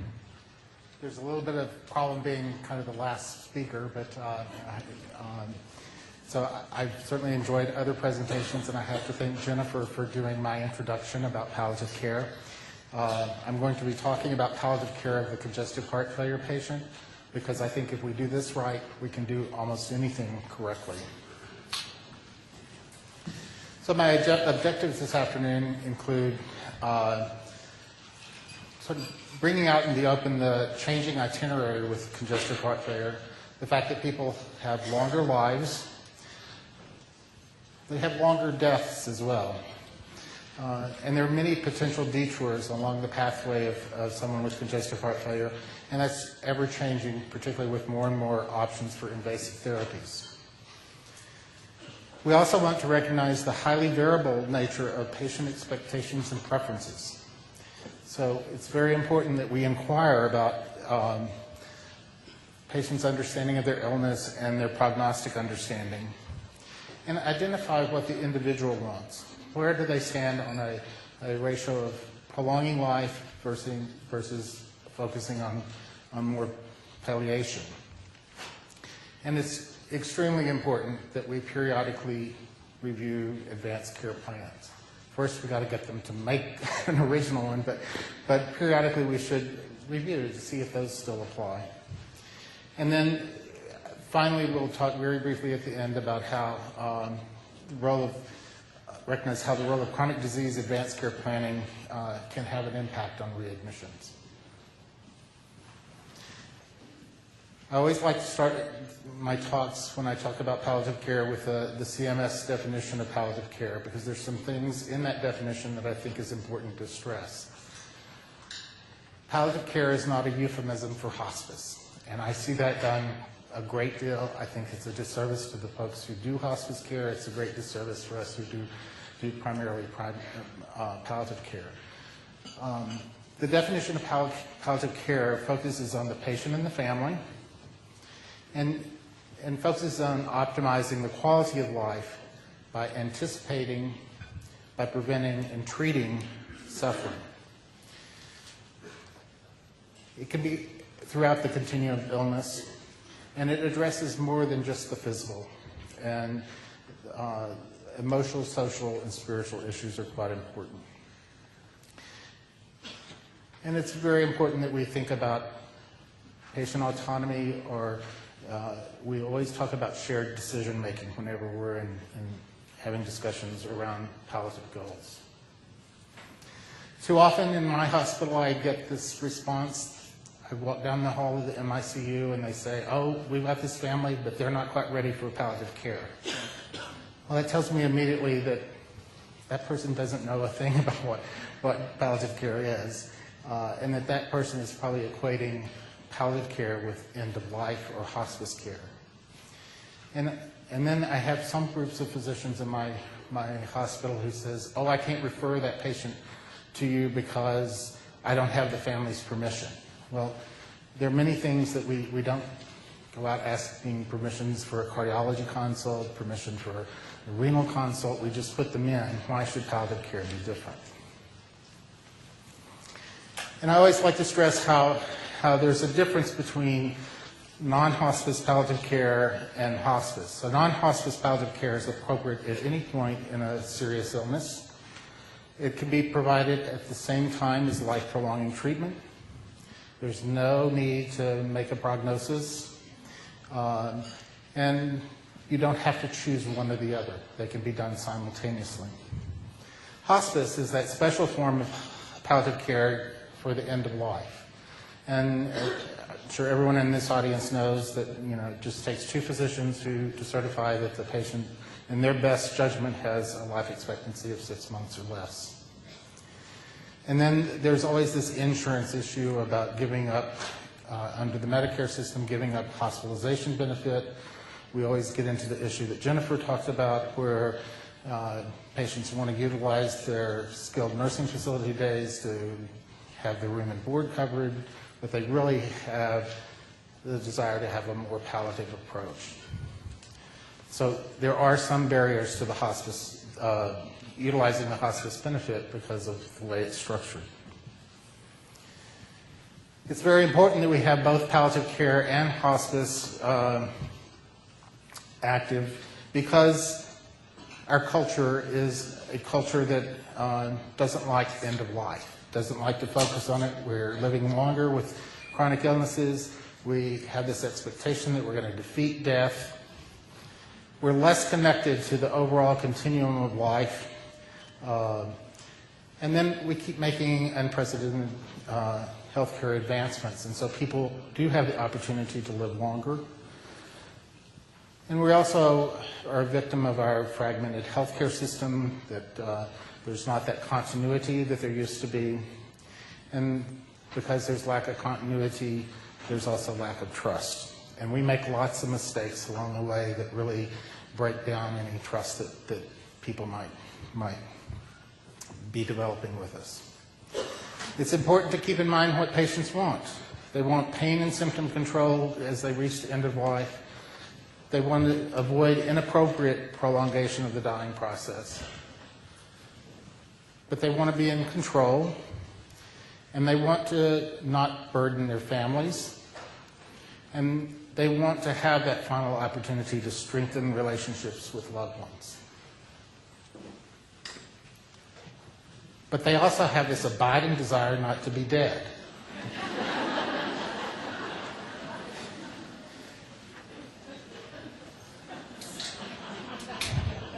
And I really get into this with some of the house staff that I try to train. You know, it's all in how you ask the question. You know, if someone, you know, if you said, "Do you want to die?" most people would say no.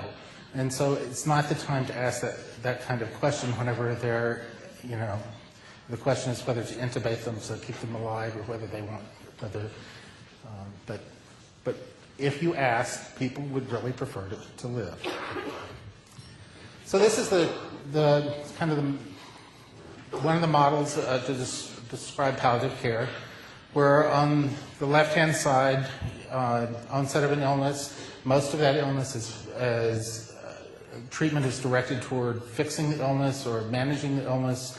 Palliative care plays a small role in the beginning of a chronic illness, but as the illness progresses, palliative care should be more and more applied until the point where it would be appropriate to initiate hospice care.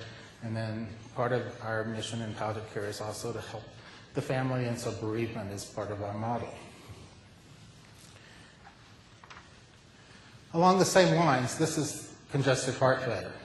And this may be a little bit difficult because I don't have access to a pointer. But on the top half of this model is the sort of the natural history of congestive heart failure. So usually people are quite healthy, and then a sudden event happens, and they have their first episode of congestive heart failure. Then that is managed, and then they may be quite stable for a period of time. But once you have a diagnosis of congestive heart failure, your risk of sudden death is greater than the general population. So death could occur at any point during this illness. But it is an illness manifested by exacerbations. Early on in the disease, the exacerbations usually are fairly mild, but they can get worse. And during that time, the medical care intensifies. But over time, there are more and more of these exacerbations. And then as one reaches a certain point in the illness, and I'm not sure how well it's not projecting well up here, but there is this period where we have this kind of pivotal point where we have the opportunity to consider very technical and advanced therapies, or we can have the patient focus more on palliative procedures. And then there's a point when someone is in end-stage disease where the pump fails, and our option is to support that patient in their death. In the lower half of the slide is sort of a model of one line is about our traditional therapy, and that as someone has an exacerbation, our traditional therapy increases. The traditional therapy becomes more and more intense as the disease progresses. And then there is a sort of pivotal point where sometimes the traditional therapy diminishes and we focus more on palliative measures. And then I want to make it a point in the far right-hand lower slide where it's got traditional therapy. Even when someone is in hospice care, we don't turn off the light switch.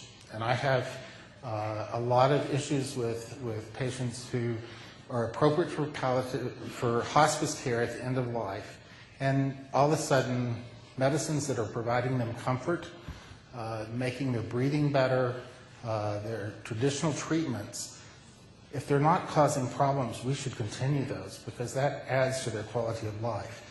And so sometimes getting that message to hospice agencies that we're going to continue to give diuretics as long as we can, we're going to continue a beta blocker as long as we can, and we're going to continue an ARB or an ACE. And in the very bottom line, on the left-hand side, is palliation. And we really should be doing some palliative care at the time of diagnosis. This is a terminal illness, and we need to consider it a terminal illness and we need to start preparing people for that, and at least start the discussions about needing to have an advanced care plan. As time goes on, the palliation can increase, and these can be medications, it can be therapies, and we'll talk a little bit about that. And then as the disease gets even more advanced, then palliation oftentimes exceeds traditional therapy. Just to keep some terminology straight, this is the staging system for heart failure. It really bothers me to say that I have stage A heart failure, I have hypertension, and I have high cholesterol. By definition, I now have heart failure, which is, I'm still having trouble getting my head around that. But we tend to think more of patients in stage C and D. Stage D is oftentimes referred to as end stage. And then the other terminology that is used is the New York Heart Association classification, functional class based on symptoms. So that class 3 is symptoms with minimal activity, and class 4 is symptoms at rest.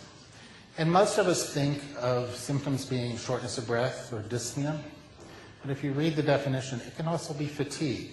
And I suspect that many of the patients that we label as having New York Heart Association class 3, if we ask them about fatigue rather than just dyspnea, probably would fit better in the class 4. And I just have to reiterate that the best practice for symptom management in congestive heart failure is through the practice of evidence-based guidelines. Our duty then is to identify what the barriers to adherence are. Are they external or are they internal? Are we failing people as a system, or are there things within the patient's milieu that are barriers to treatment? And we always need to be weighing the benefit and burden of any treatment from the patient's perspective. And that's very hard to do for some people, but that's the essential element of palliative care in heart failure. This is one checklist. I think it's good to have a checklist. Are we doing evidence-based guideline therapy? If not, why not? How is the patient functioning in life? And are we seeing signs of congestive heart failure progression? That could be measured by ER visits, hospitalizations. Are we having to reduce some of the medications because now the patient is having side effects? And is the patient having significant weight loss? In any heart failure checklist, there has to be the element of creating and talking about an advanced directive. An advanced directive early in the disease is very different than end stage, but we need to be reiterating the importance of that.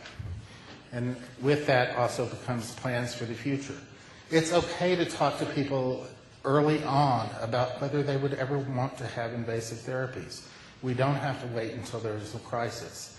I could probably tell cardiologists today that I would not want to have an LVAD to keep me alive.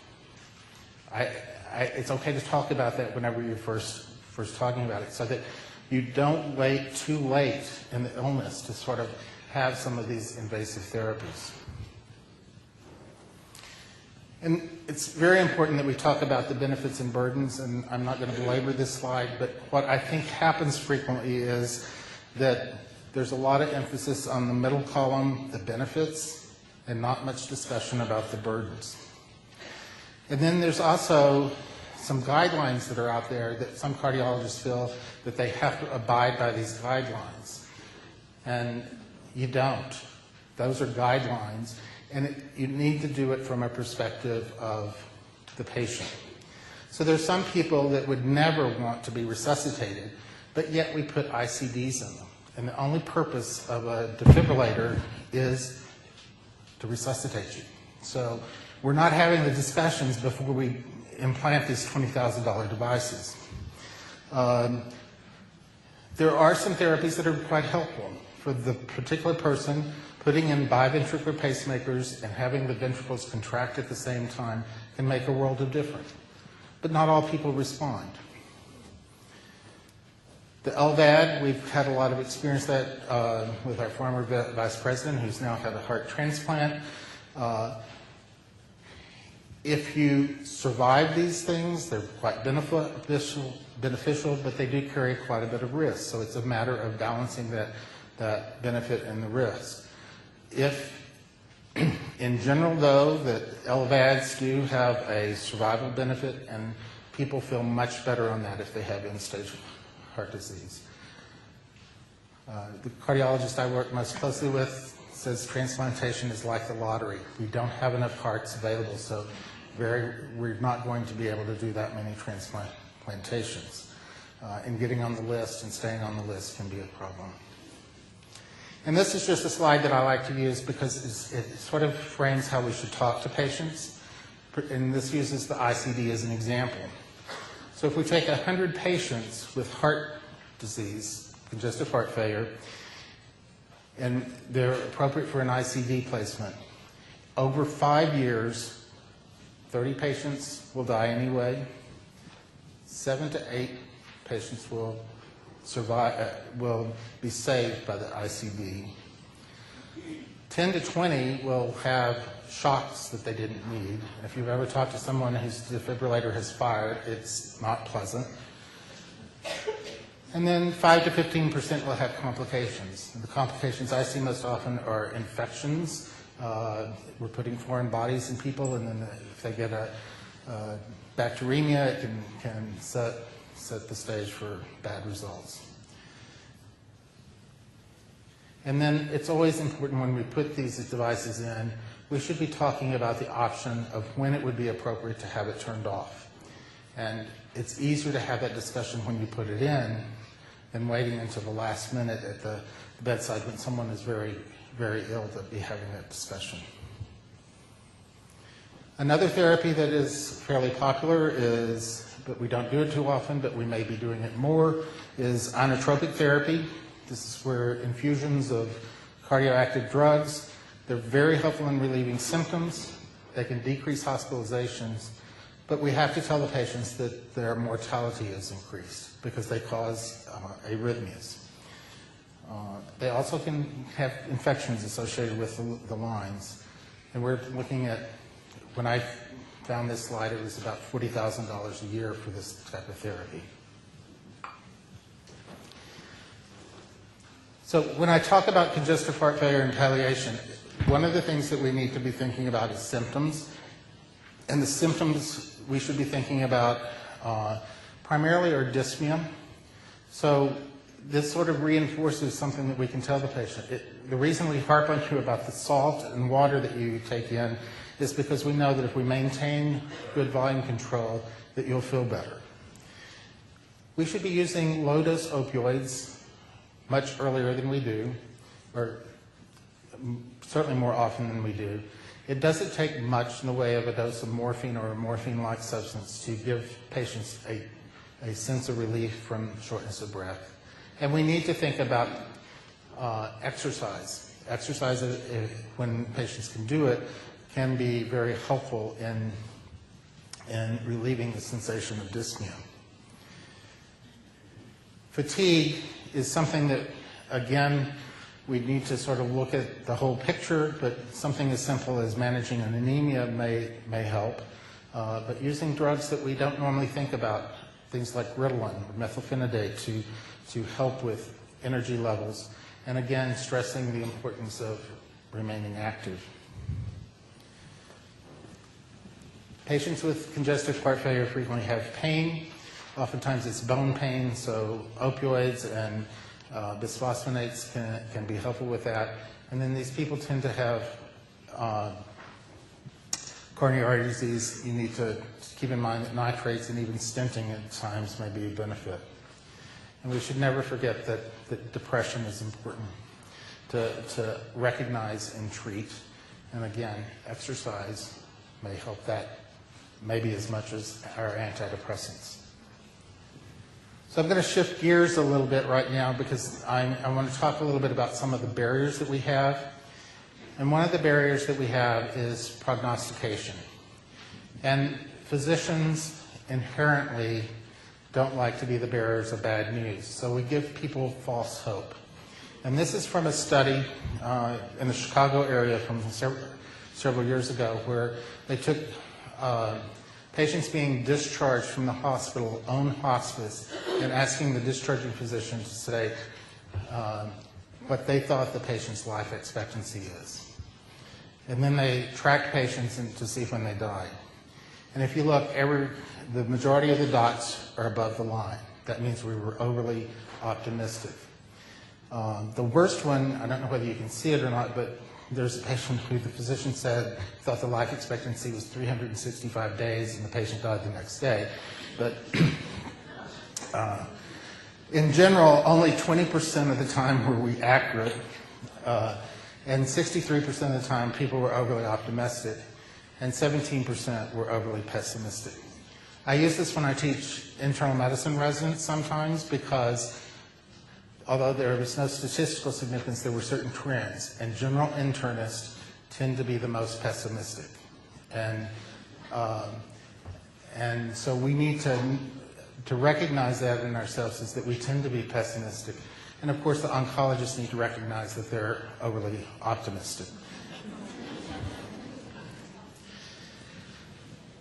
So one of the things that I think is difficult for us, particularly in heart failure, since this is a disease of exacerbations and remissions, how do we manage the prognosis in heart failure? And some cardiologists say, I can't predict, I'm just going to let it be what it is. But I think it does give us an opportunity to think about what is important to the patient and let them weigh in on the benefits and burdens of particular treatment.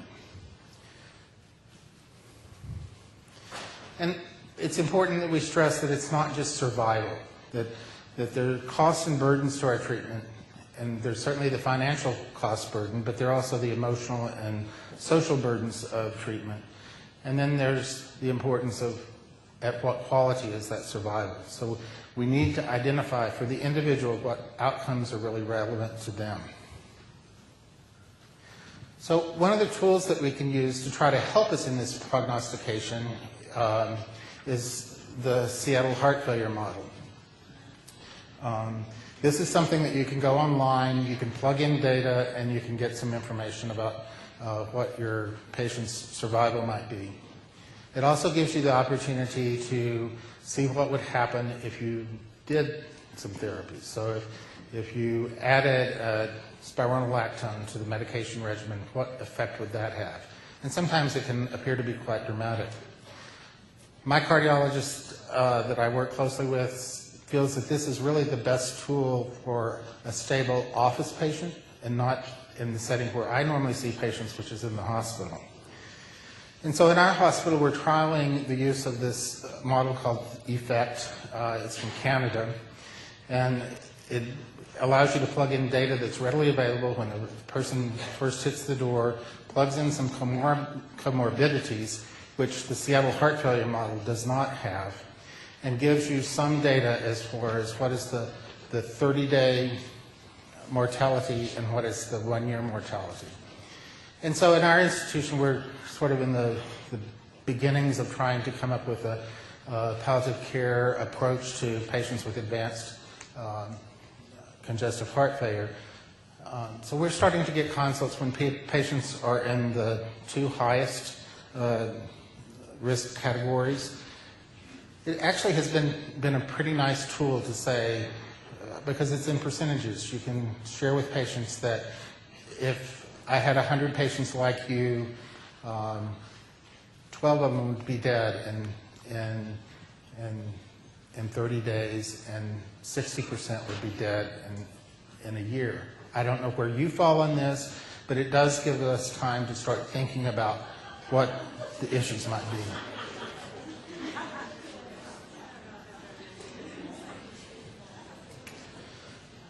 So these are not easy discussions to have. And I do it a little bit more diplomatically than I described just then.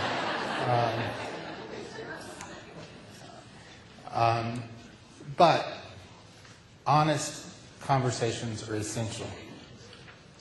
If we have the difficult conversation now, it will make the future conversations easier.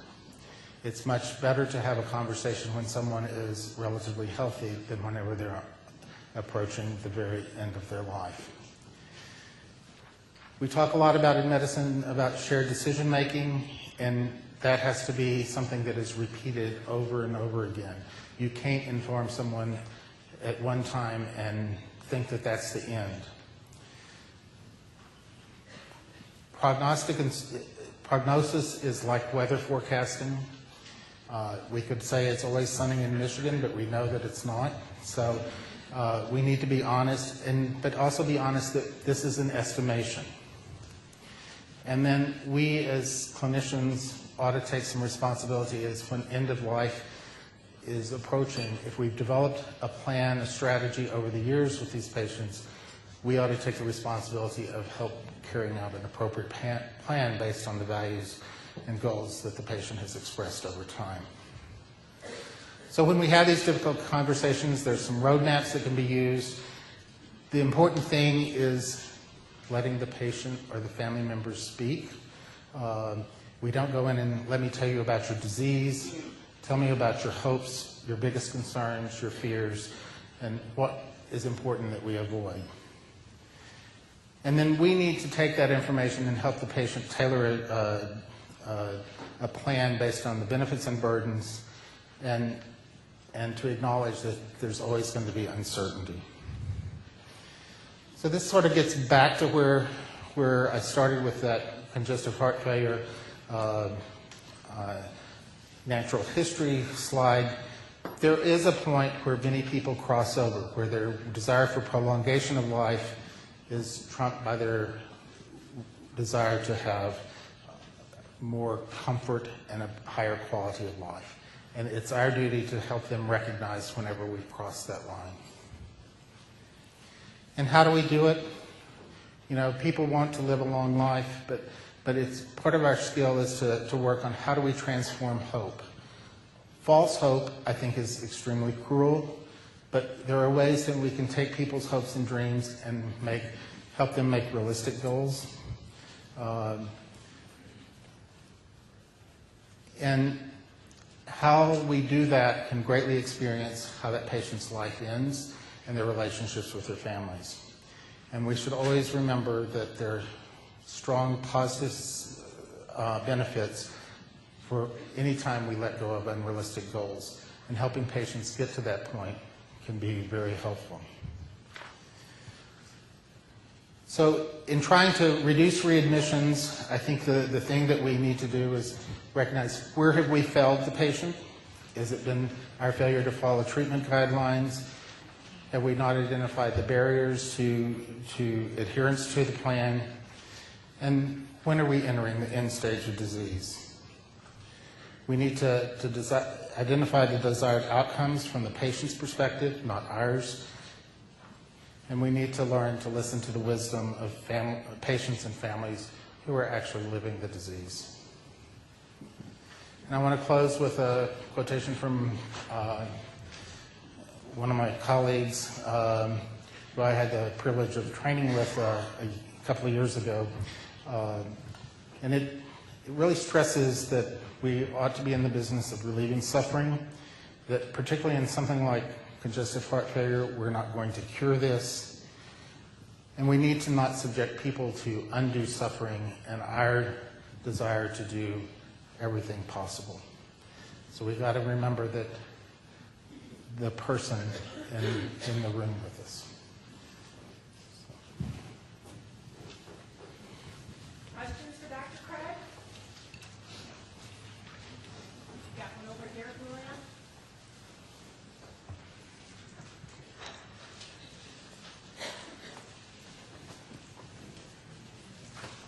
Hi. Yeah, my question is totally related to families, because I've seen several situations last year with my friends and, like grandparents where the patient is ready to go, but the family's not ready to let go. And I mean, when my girlfriend was telling me that her 95 or 96-year-old grandfather was taken to the hospital, and she's telling me this story, and I said, oh, you know, you called an ambulance, oh yeah, and the gist of the story is she says, well, they worked on him for an hour, but they just couldn't bring him back. And I remember thinking, oh my gosh, this family was just not ready to let go. So how can we get families involved in this and get them, prepared? Because we seem to have that salvage at any cost mentality here. I know that sounds cruel, but I mean, No, I agree. Yeah. So I think the important thing is to remember that this is an iterative. We need to repeat these discussions over and over again.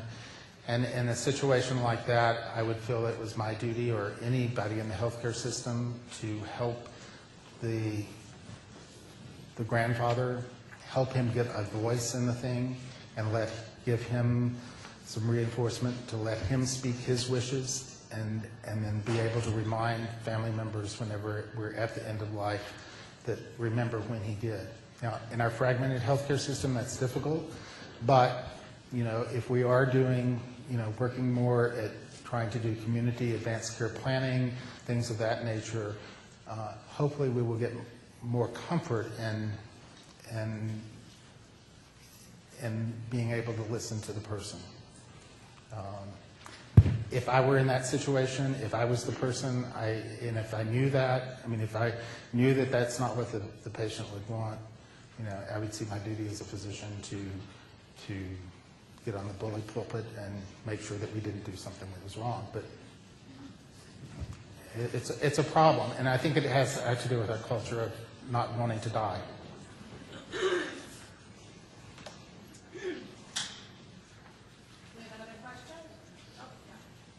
Actually, I wanted to expand on that.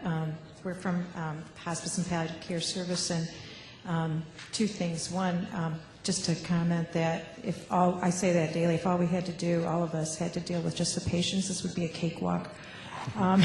It's really matching, actually, families and patients, but a lot of family expectations with diagnostic reality. That's really what we're, I think, often talking about.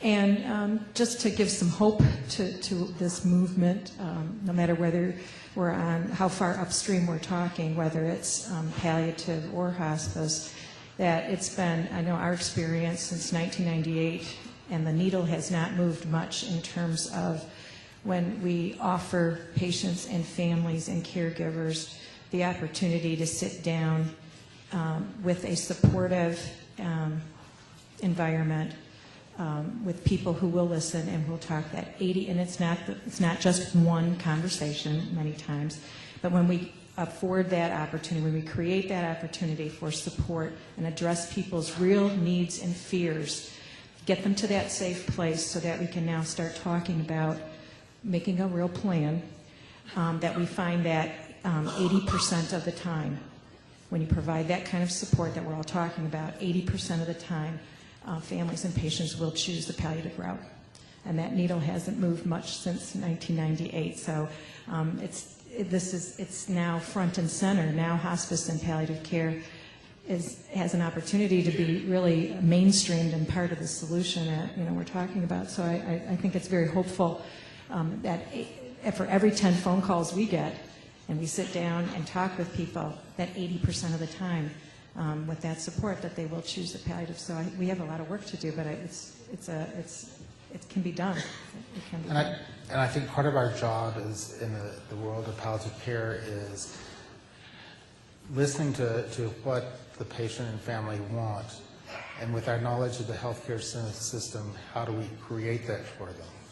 Because sometimes we do have to use someone's skilled nursing facility benefit because they need the room and board and a trial of medication management, and they may have some very appropriate goals, but they also need to have a strategy that they don't have to come back to the hospital. If they get into trouble, we need to have that skilled nursing facility be able to do end-of-life care without them coming back to the hospital. One more question for Dr. Target, and then we need to move on. You might be able to hear me. I work in a acute care setting,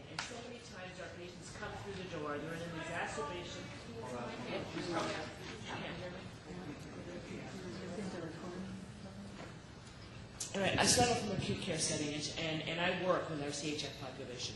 And so many times they come through the door, they're in an acute exacerbation of CHF. They should have had a palliative care consult probably 6 months ago. Their PCPs just don't do it. You know, and then they get into the hospital, and then they're sick, and the hospitalists are saying, you know what, this isn't my job, this is their primary care physician's job. So you've got this patient who's stuck in the middle, and you've got two physicians who are volleying back and forth to who makes that palliative care consult. So how do you get the word to the PCPs? They're the ones, I think, they're the ones who know their patients the best. They're the ones that know when that patient is ready for that conversation. How do you get that to them? Do you understand me? I understand you clearly. I live it every day too. So I think one of the things that we have to do is that we all have to take ownership of this. If we're living in a fragmented healthcare system, that the hospitalist needs to take some responsibility, the skilled nursing facility physicians need to take some responsibility. All of us who touch the patients need some responsibility to start having some dialogue about it. You know, I think in our hospital setting, whenever someone has congestive heart failure, it may be months before they get back to the primary care doctor, and oftentimes the primary care doctor is left out of the loop. So until we fix some of that, it's going to be hard to pin the blame on the primary care doc. But I think any of us who touch the patient, whether it's a physician, a nurse, or a social worker, we do have some duty to sort of open up the conversation. Thank you.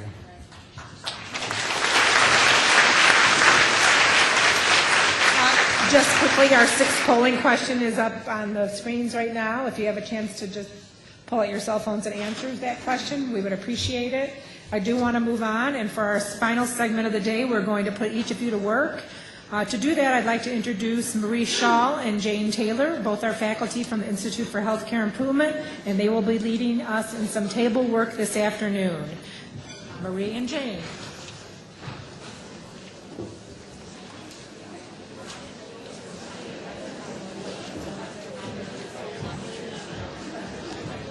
Good afternoon, everyone. So I stand here thinking about that it's 2012, and I remember back to 2006. And I just want to paint a little context and talk a little bit about history for a second. But in 2006, the Institute for Healthcare Improvement got very interested in readmissions. And it was actually part of our Transforming Care at the Bedside work, a project that we were doing with Robert Wood Johnson Foundation. And we noticed that a lot of patients, most patients, were readmitted within 3 to 5 days of discharge. And that really piqued our curiosity. And when we started this work, it really started in the discipline of patient and family-centered care. And it started to improve transitions in care. And we began to wonder, could we think about a readmission as a failure? And so we worked on it. And then 3 years ago, we got a grant from the Commonwealth Fund. And the Commonwealth Fund wondered, if IHI worked together with 3 states in the Union, could we decrease readmissions? So we launched a project 3 years ago with Michigan, Massachusetts, and Washington to see, could we really reduce readmissions over 3 years? So for the past 2 years in Michigan, IHI has collaborated with MPRO and the Hospital Association to reduce readmissions and to improve transitions. And we have worked with 60 hospitals in this state. And now we're starting the 3rd year. Today is the kickoff of the 3rd year. So here we are 6 years into it. And Marie and I want to do 3 things today with you. We're about to enter the coveted team time, a time for you to really meet and plan at your time. And one of the things we need to come away with today, you know, you're sitting in your geographic locations, you're divided by geography. And our hope is to come up with affinity groups around the geography of the state and to understand what you're interested in doing to reduce readmissions, improve transitions of care, because that's really what we're talking about now, and ground it with the patient and the family inside your affinity groups so that we can work together in these geographical pods over the next year. So we want to walk away with that at the end of the day. But the first thing that we're going to do is think back over what you heard today. You heard Mrs. B's daughter tell her story. And you heard from Dr. Waller talk about integrating mental health, substance abuse, and primary care. You heard from Kathy about coaching. And you heard from Beth and Natalie about how physicians, primary care physicians fit into this, and from Jennifer about long-term care, and finally from Daryl Craig about palliative care and symptom management at the end of life, or not even at the end of life, symptom management. So now what we'd like you to do is to spend 10 minutes at your table and discussing, when you think back over what you heard today, which stories and issues really compel you? Okay? So what really grabbed your attention and your imagination that compels you to action? And would like to know what needs to be done so that you could take action and move forward. What can you do and what do you need help with? Then we're going to ask for a debrief, and when we come back, Marie is going to ask you to prioritize. And there's some cards at the center of the table. And Marie, what are they going to do? Okay, thanks, Jane. On those cards, what we want you to do is identify your top areas of interest, the things that are most important for you.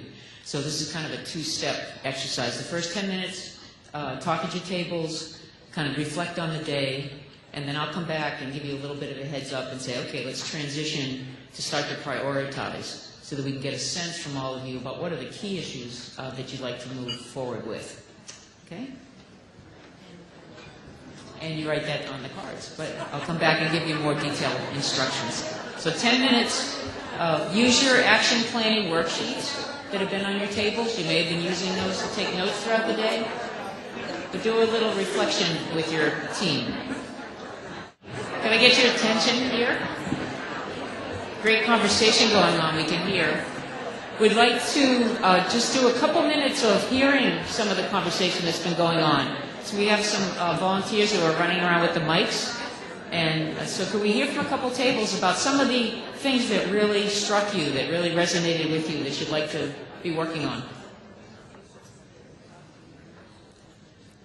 Over here, get a mic coming to the... Well, my table, I'm the only one that works in a nursing home. The other two are on staff that work with Michigan Health Association. But my problem, I'm a physician, and when I get a call from the nursing home, usually after 3 o'clock in the afternoon, to go over the meds for admission, lots of times the admission nurse doesn't have all the appropriate information that they've already received from the hospital. And so sometimes when I go to the nursing home, maybe within the next 1 to 3 days, I have to reconcile some medications. For example, meds the patient was on at nursing home, at the hospital rather, and not transcribed in orders to the nursing home. And then also information that I need really to give proper care to the patient, I sometimes only am able to obtain when I'm there in person assessing the patient, and then I have to run around different places to get the information I need. So what I'm hearing is the physician in the nursing home not getting the information, or the staff in the nursing home also not getting that information, the critical information that's needed for that transition of that patient. How many folks are talking about that issue? The transition between the hospital and the nursing home and the information that's needed. Okay, great, thank you. How about somebody else? It's coming. Again, one of the initiatives that I'm working on with the Boost Initiative, we identified the breakdown of communication between the skilled nursing facility and patients coming from our acute care setting. One of the things that we put into place, and we've had really quite a good success rate with, is number one, that discharge summary, or we call it an AVS, after visit summary, has to get faxed to the skilled nursing facility prior to the patient leaving the hospital. So it gives the skilled nursing facility an opportunity to see exactly what's on that discharge order. And a good piece of it is the medication, so that some med reconciliation can start prior to the patient coming. Great. And then the second piece of it is that any of our patients that leave our hospital going to a skilled nursing facility, there's a nurse-to-nurse verbal report, so that the nurses have an opportunity to talk to each other, and the skilled nursing facility really gets an opportunity to ask questions related to the patient's care. The feedback that we get from our skilled nursing facilities that we do discharge to is that they really like it, and they find that it's really helped to smooth that transition. I mean, it still needs work, but it's a step. Terrific. So how many others in the room are doing what she described, are either faxing immediately upon discharge from a hospital to a nursing home, faxing that information? How many folks are doing that? Okay, so maybe you can take a look at those hands and start talking about how to address that problem. But it looks like we have some expertise in the room on that. How about the warm handovers? How many of you folks are doing that? Warm handover between the nurse in the hospital and the skilled nursing facility. Not so much. Where are you folks from? Yeah? Metro Health Hospital, Grand Rapids, Michigan. Okay, talk to Metro Health. Great, but this is the kind of thing that we'll follow up on this meeting, is connecting people that want to work on things with folks that are already starting to try some things and to put some things into place. So fantastic. Maybe one more. What's another issue that you've been discussing at your tables? Another volunteer? Okay, well, let's move on then. Let's move on. Okay, so the next part of this exercise, now that you've had an opportunity to reflect on the day, identify some issues, and hopefully you came up with a number of them, and we'd like you to prioritize those, because what we'd like to get at the end of the day is a sense of, from the group, what are the key areas that you'd like to be working on. So if you only have one, put that on your card. If you've talked about 5 or 6 or so, then try to prioritize those. What are the things that are the most important for you and your cross-continuum teams that you want to be working on in the coming months? And write those on the little 3x5 cards on your table. So we'll give you, sufficient time to do this. Maybe we'll check in about 15 or 20 minutes and see how that's going. So we're going to do I forgot to tell you, we were going to do a report out table by table on your small tests of change. It'll only take about 45 minutes. Is that okay? Just kidding. Nancy, come tell us what's going to happen next. Diane. Nancy. Diane.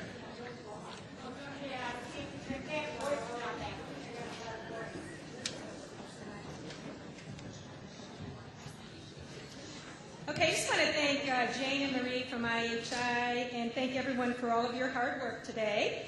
I would like to just say a few thank yous to the MPRO and MHA staff. And are you guys, you want to stand up? You're outside. Well, we're outside the door. Who made this event happen? And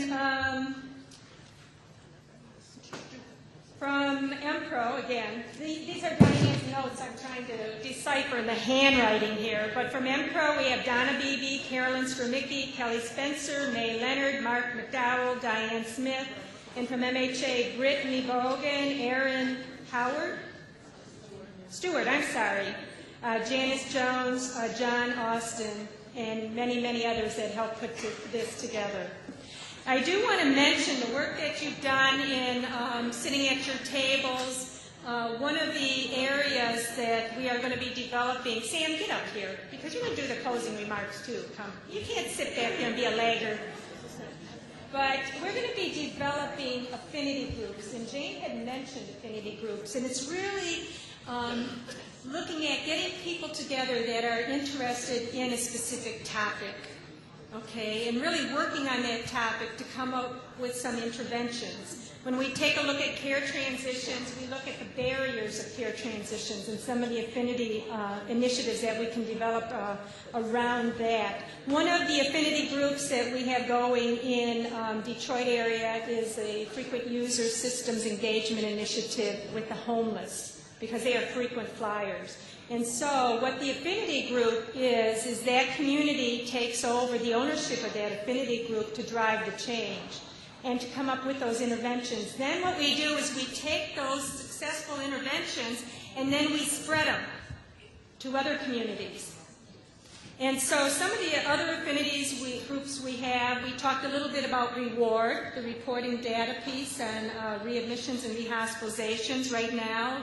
We have health plans that are providing MPRO with data. We are looking at the hospital piece right now, but then we're going to expand out into post-acute care settings, looking at when that patient goes to see the PCP. Are we seeing trends that if they wait to 7 days to see that PCP, are they being bounced back into the hospital? So we are going to be expanding those reports both statewide and then looking at expansion out into the post-acute care setting. There'll be an affinity group for hospital to physician coordination, and you're looking at boost and also hospital to home. Medication management, which is a huge piece. Man, if we can solve that baby, we'll be in good shape. So people that are interested in that particular affinity group, again, we want volunteers for that. Advanced care planning group, and Carolyn's Carolyn's back there. She's working with Lisa Ashley, who's the president and CEO of the Michigan Hospice and Palliative Care Organization. And they are working together on advanced care planning. The POST initiative in Michigan, we're going to call it POST. And really trying to look at the laws in Michigan and trying to work together to spread advanced care planning throughout the state of Michigan and POST.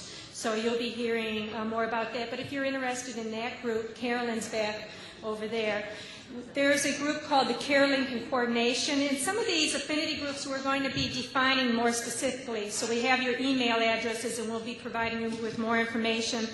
And there's the payment policy, or the payer payment policy group, which the facilitator is my dear CEO, Bob Yellen here up in front, and boy, is he going to have to facilitate that group.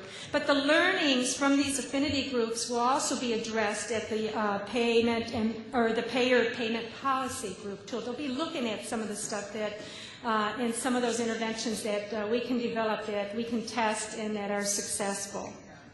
So those are some of the core groups, but what you've done at your tables, we want to know what you've identified as those affinity groups too, because we want to see what we want to form, because these core groups or affinity groups are ever changing, or they're kind of fluid. So we want to bring in those other affinity groups so that we can really get those outcomes in the state of Michigan. Sam, you want to? Oh, well, wait, we got a closing here. Question? Diane wants to go home. I'm just kidding, Dan. As I listened throughout the morning and this afternoon, it strikes me that, Nancy, we maybe need to, with deference to our friends from IHI, rename it from MyStar to My Care Transition, because really that's what it is. Sorry, but that's what we're talking about. And I think, being Scottish, I'd say the conversation today was about walking a mile in their kilt. And I'll tell you, when it's breezy, that's not a good thing. But nonetheless, you are all focused on different aspects. We heard from one another. We learned different perspectives. We keep the perspective of those we care for in mind, and I think we can make a difference. Thank you all, and Nancy, I think you have to know about CEUs. Yeah, and I just want to say a couple things. Is that, again, we heard various, not only a patient, you heard not only about a true patient story, but there are many other stories out there, and you've got to listen to the patients, because that's who are going to tell you, and the caregivers, of how to fix things. and improve care coordination in transitions. So we heard the pieces today. Now the challenge is knitting those pieces together, pulling together as communities. Because if you take a look at this slide, each of us is one drop. We all have our strengths and weaknesses. But if we come together, we are extremely powerful because those strengths increase tremendously and those weaknesses decrease. And it becomes an ocean, and what I call a tsunami. And if you think about what a tsunami does, when a tsunami hits, there's major change that occurs. And so what I would love to see is us all coming together in our communities and becoming that tsunami in Michigan to really drive that change and improve the outcomes by reducing readmissions, reducing inappropriate ED use, and improving that experience with care coordination for our consumers in Michigan. Okay, now for the CEs. Okay, we have tables outside. I can tell you, you will not get your CE unless you visit your appropriate table outside. Okay, number one instruction. Table outside, you visit it if you want CE. We have slews of different CEs. Okay, you do have to complete the evaluation form before you can get a CE. And there is a general attendance certificates can be picked up at the registration table if you would like one. Now, there are general evaluations. The general evaluations are going to be emailed out. Okay. For those of you who are nurses, okay, you want your nursing CE certificate. And what will happen with that, when you go to the nursing CE table, you will be given a specific code of attendance, okay? And what you do is you go to our MPRO website and fill out the nursing CE, and your certificate is automatically printed out there. So again, you need that code. So you guys got to go to your tables, okay? Well, again, thank you very much.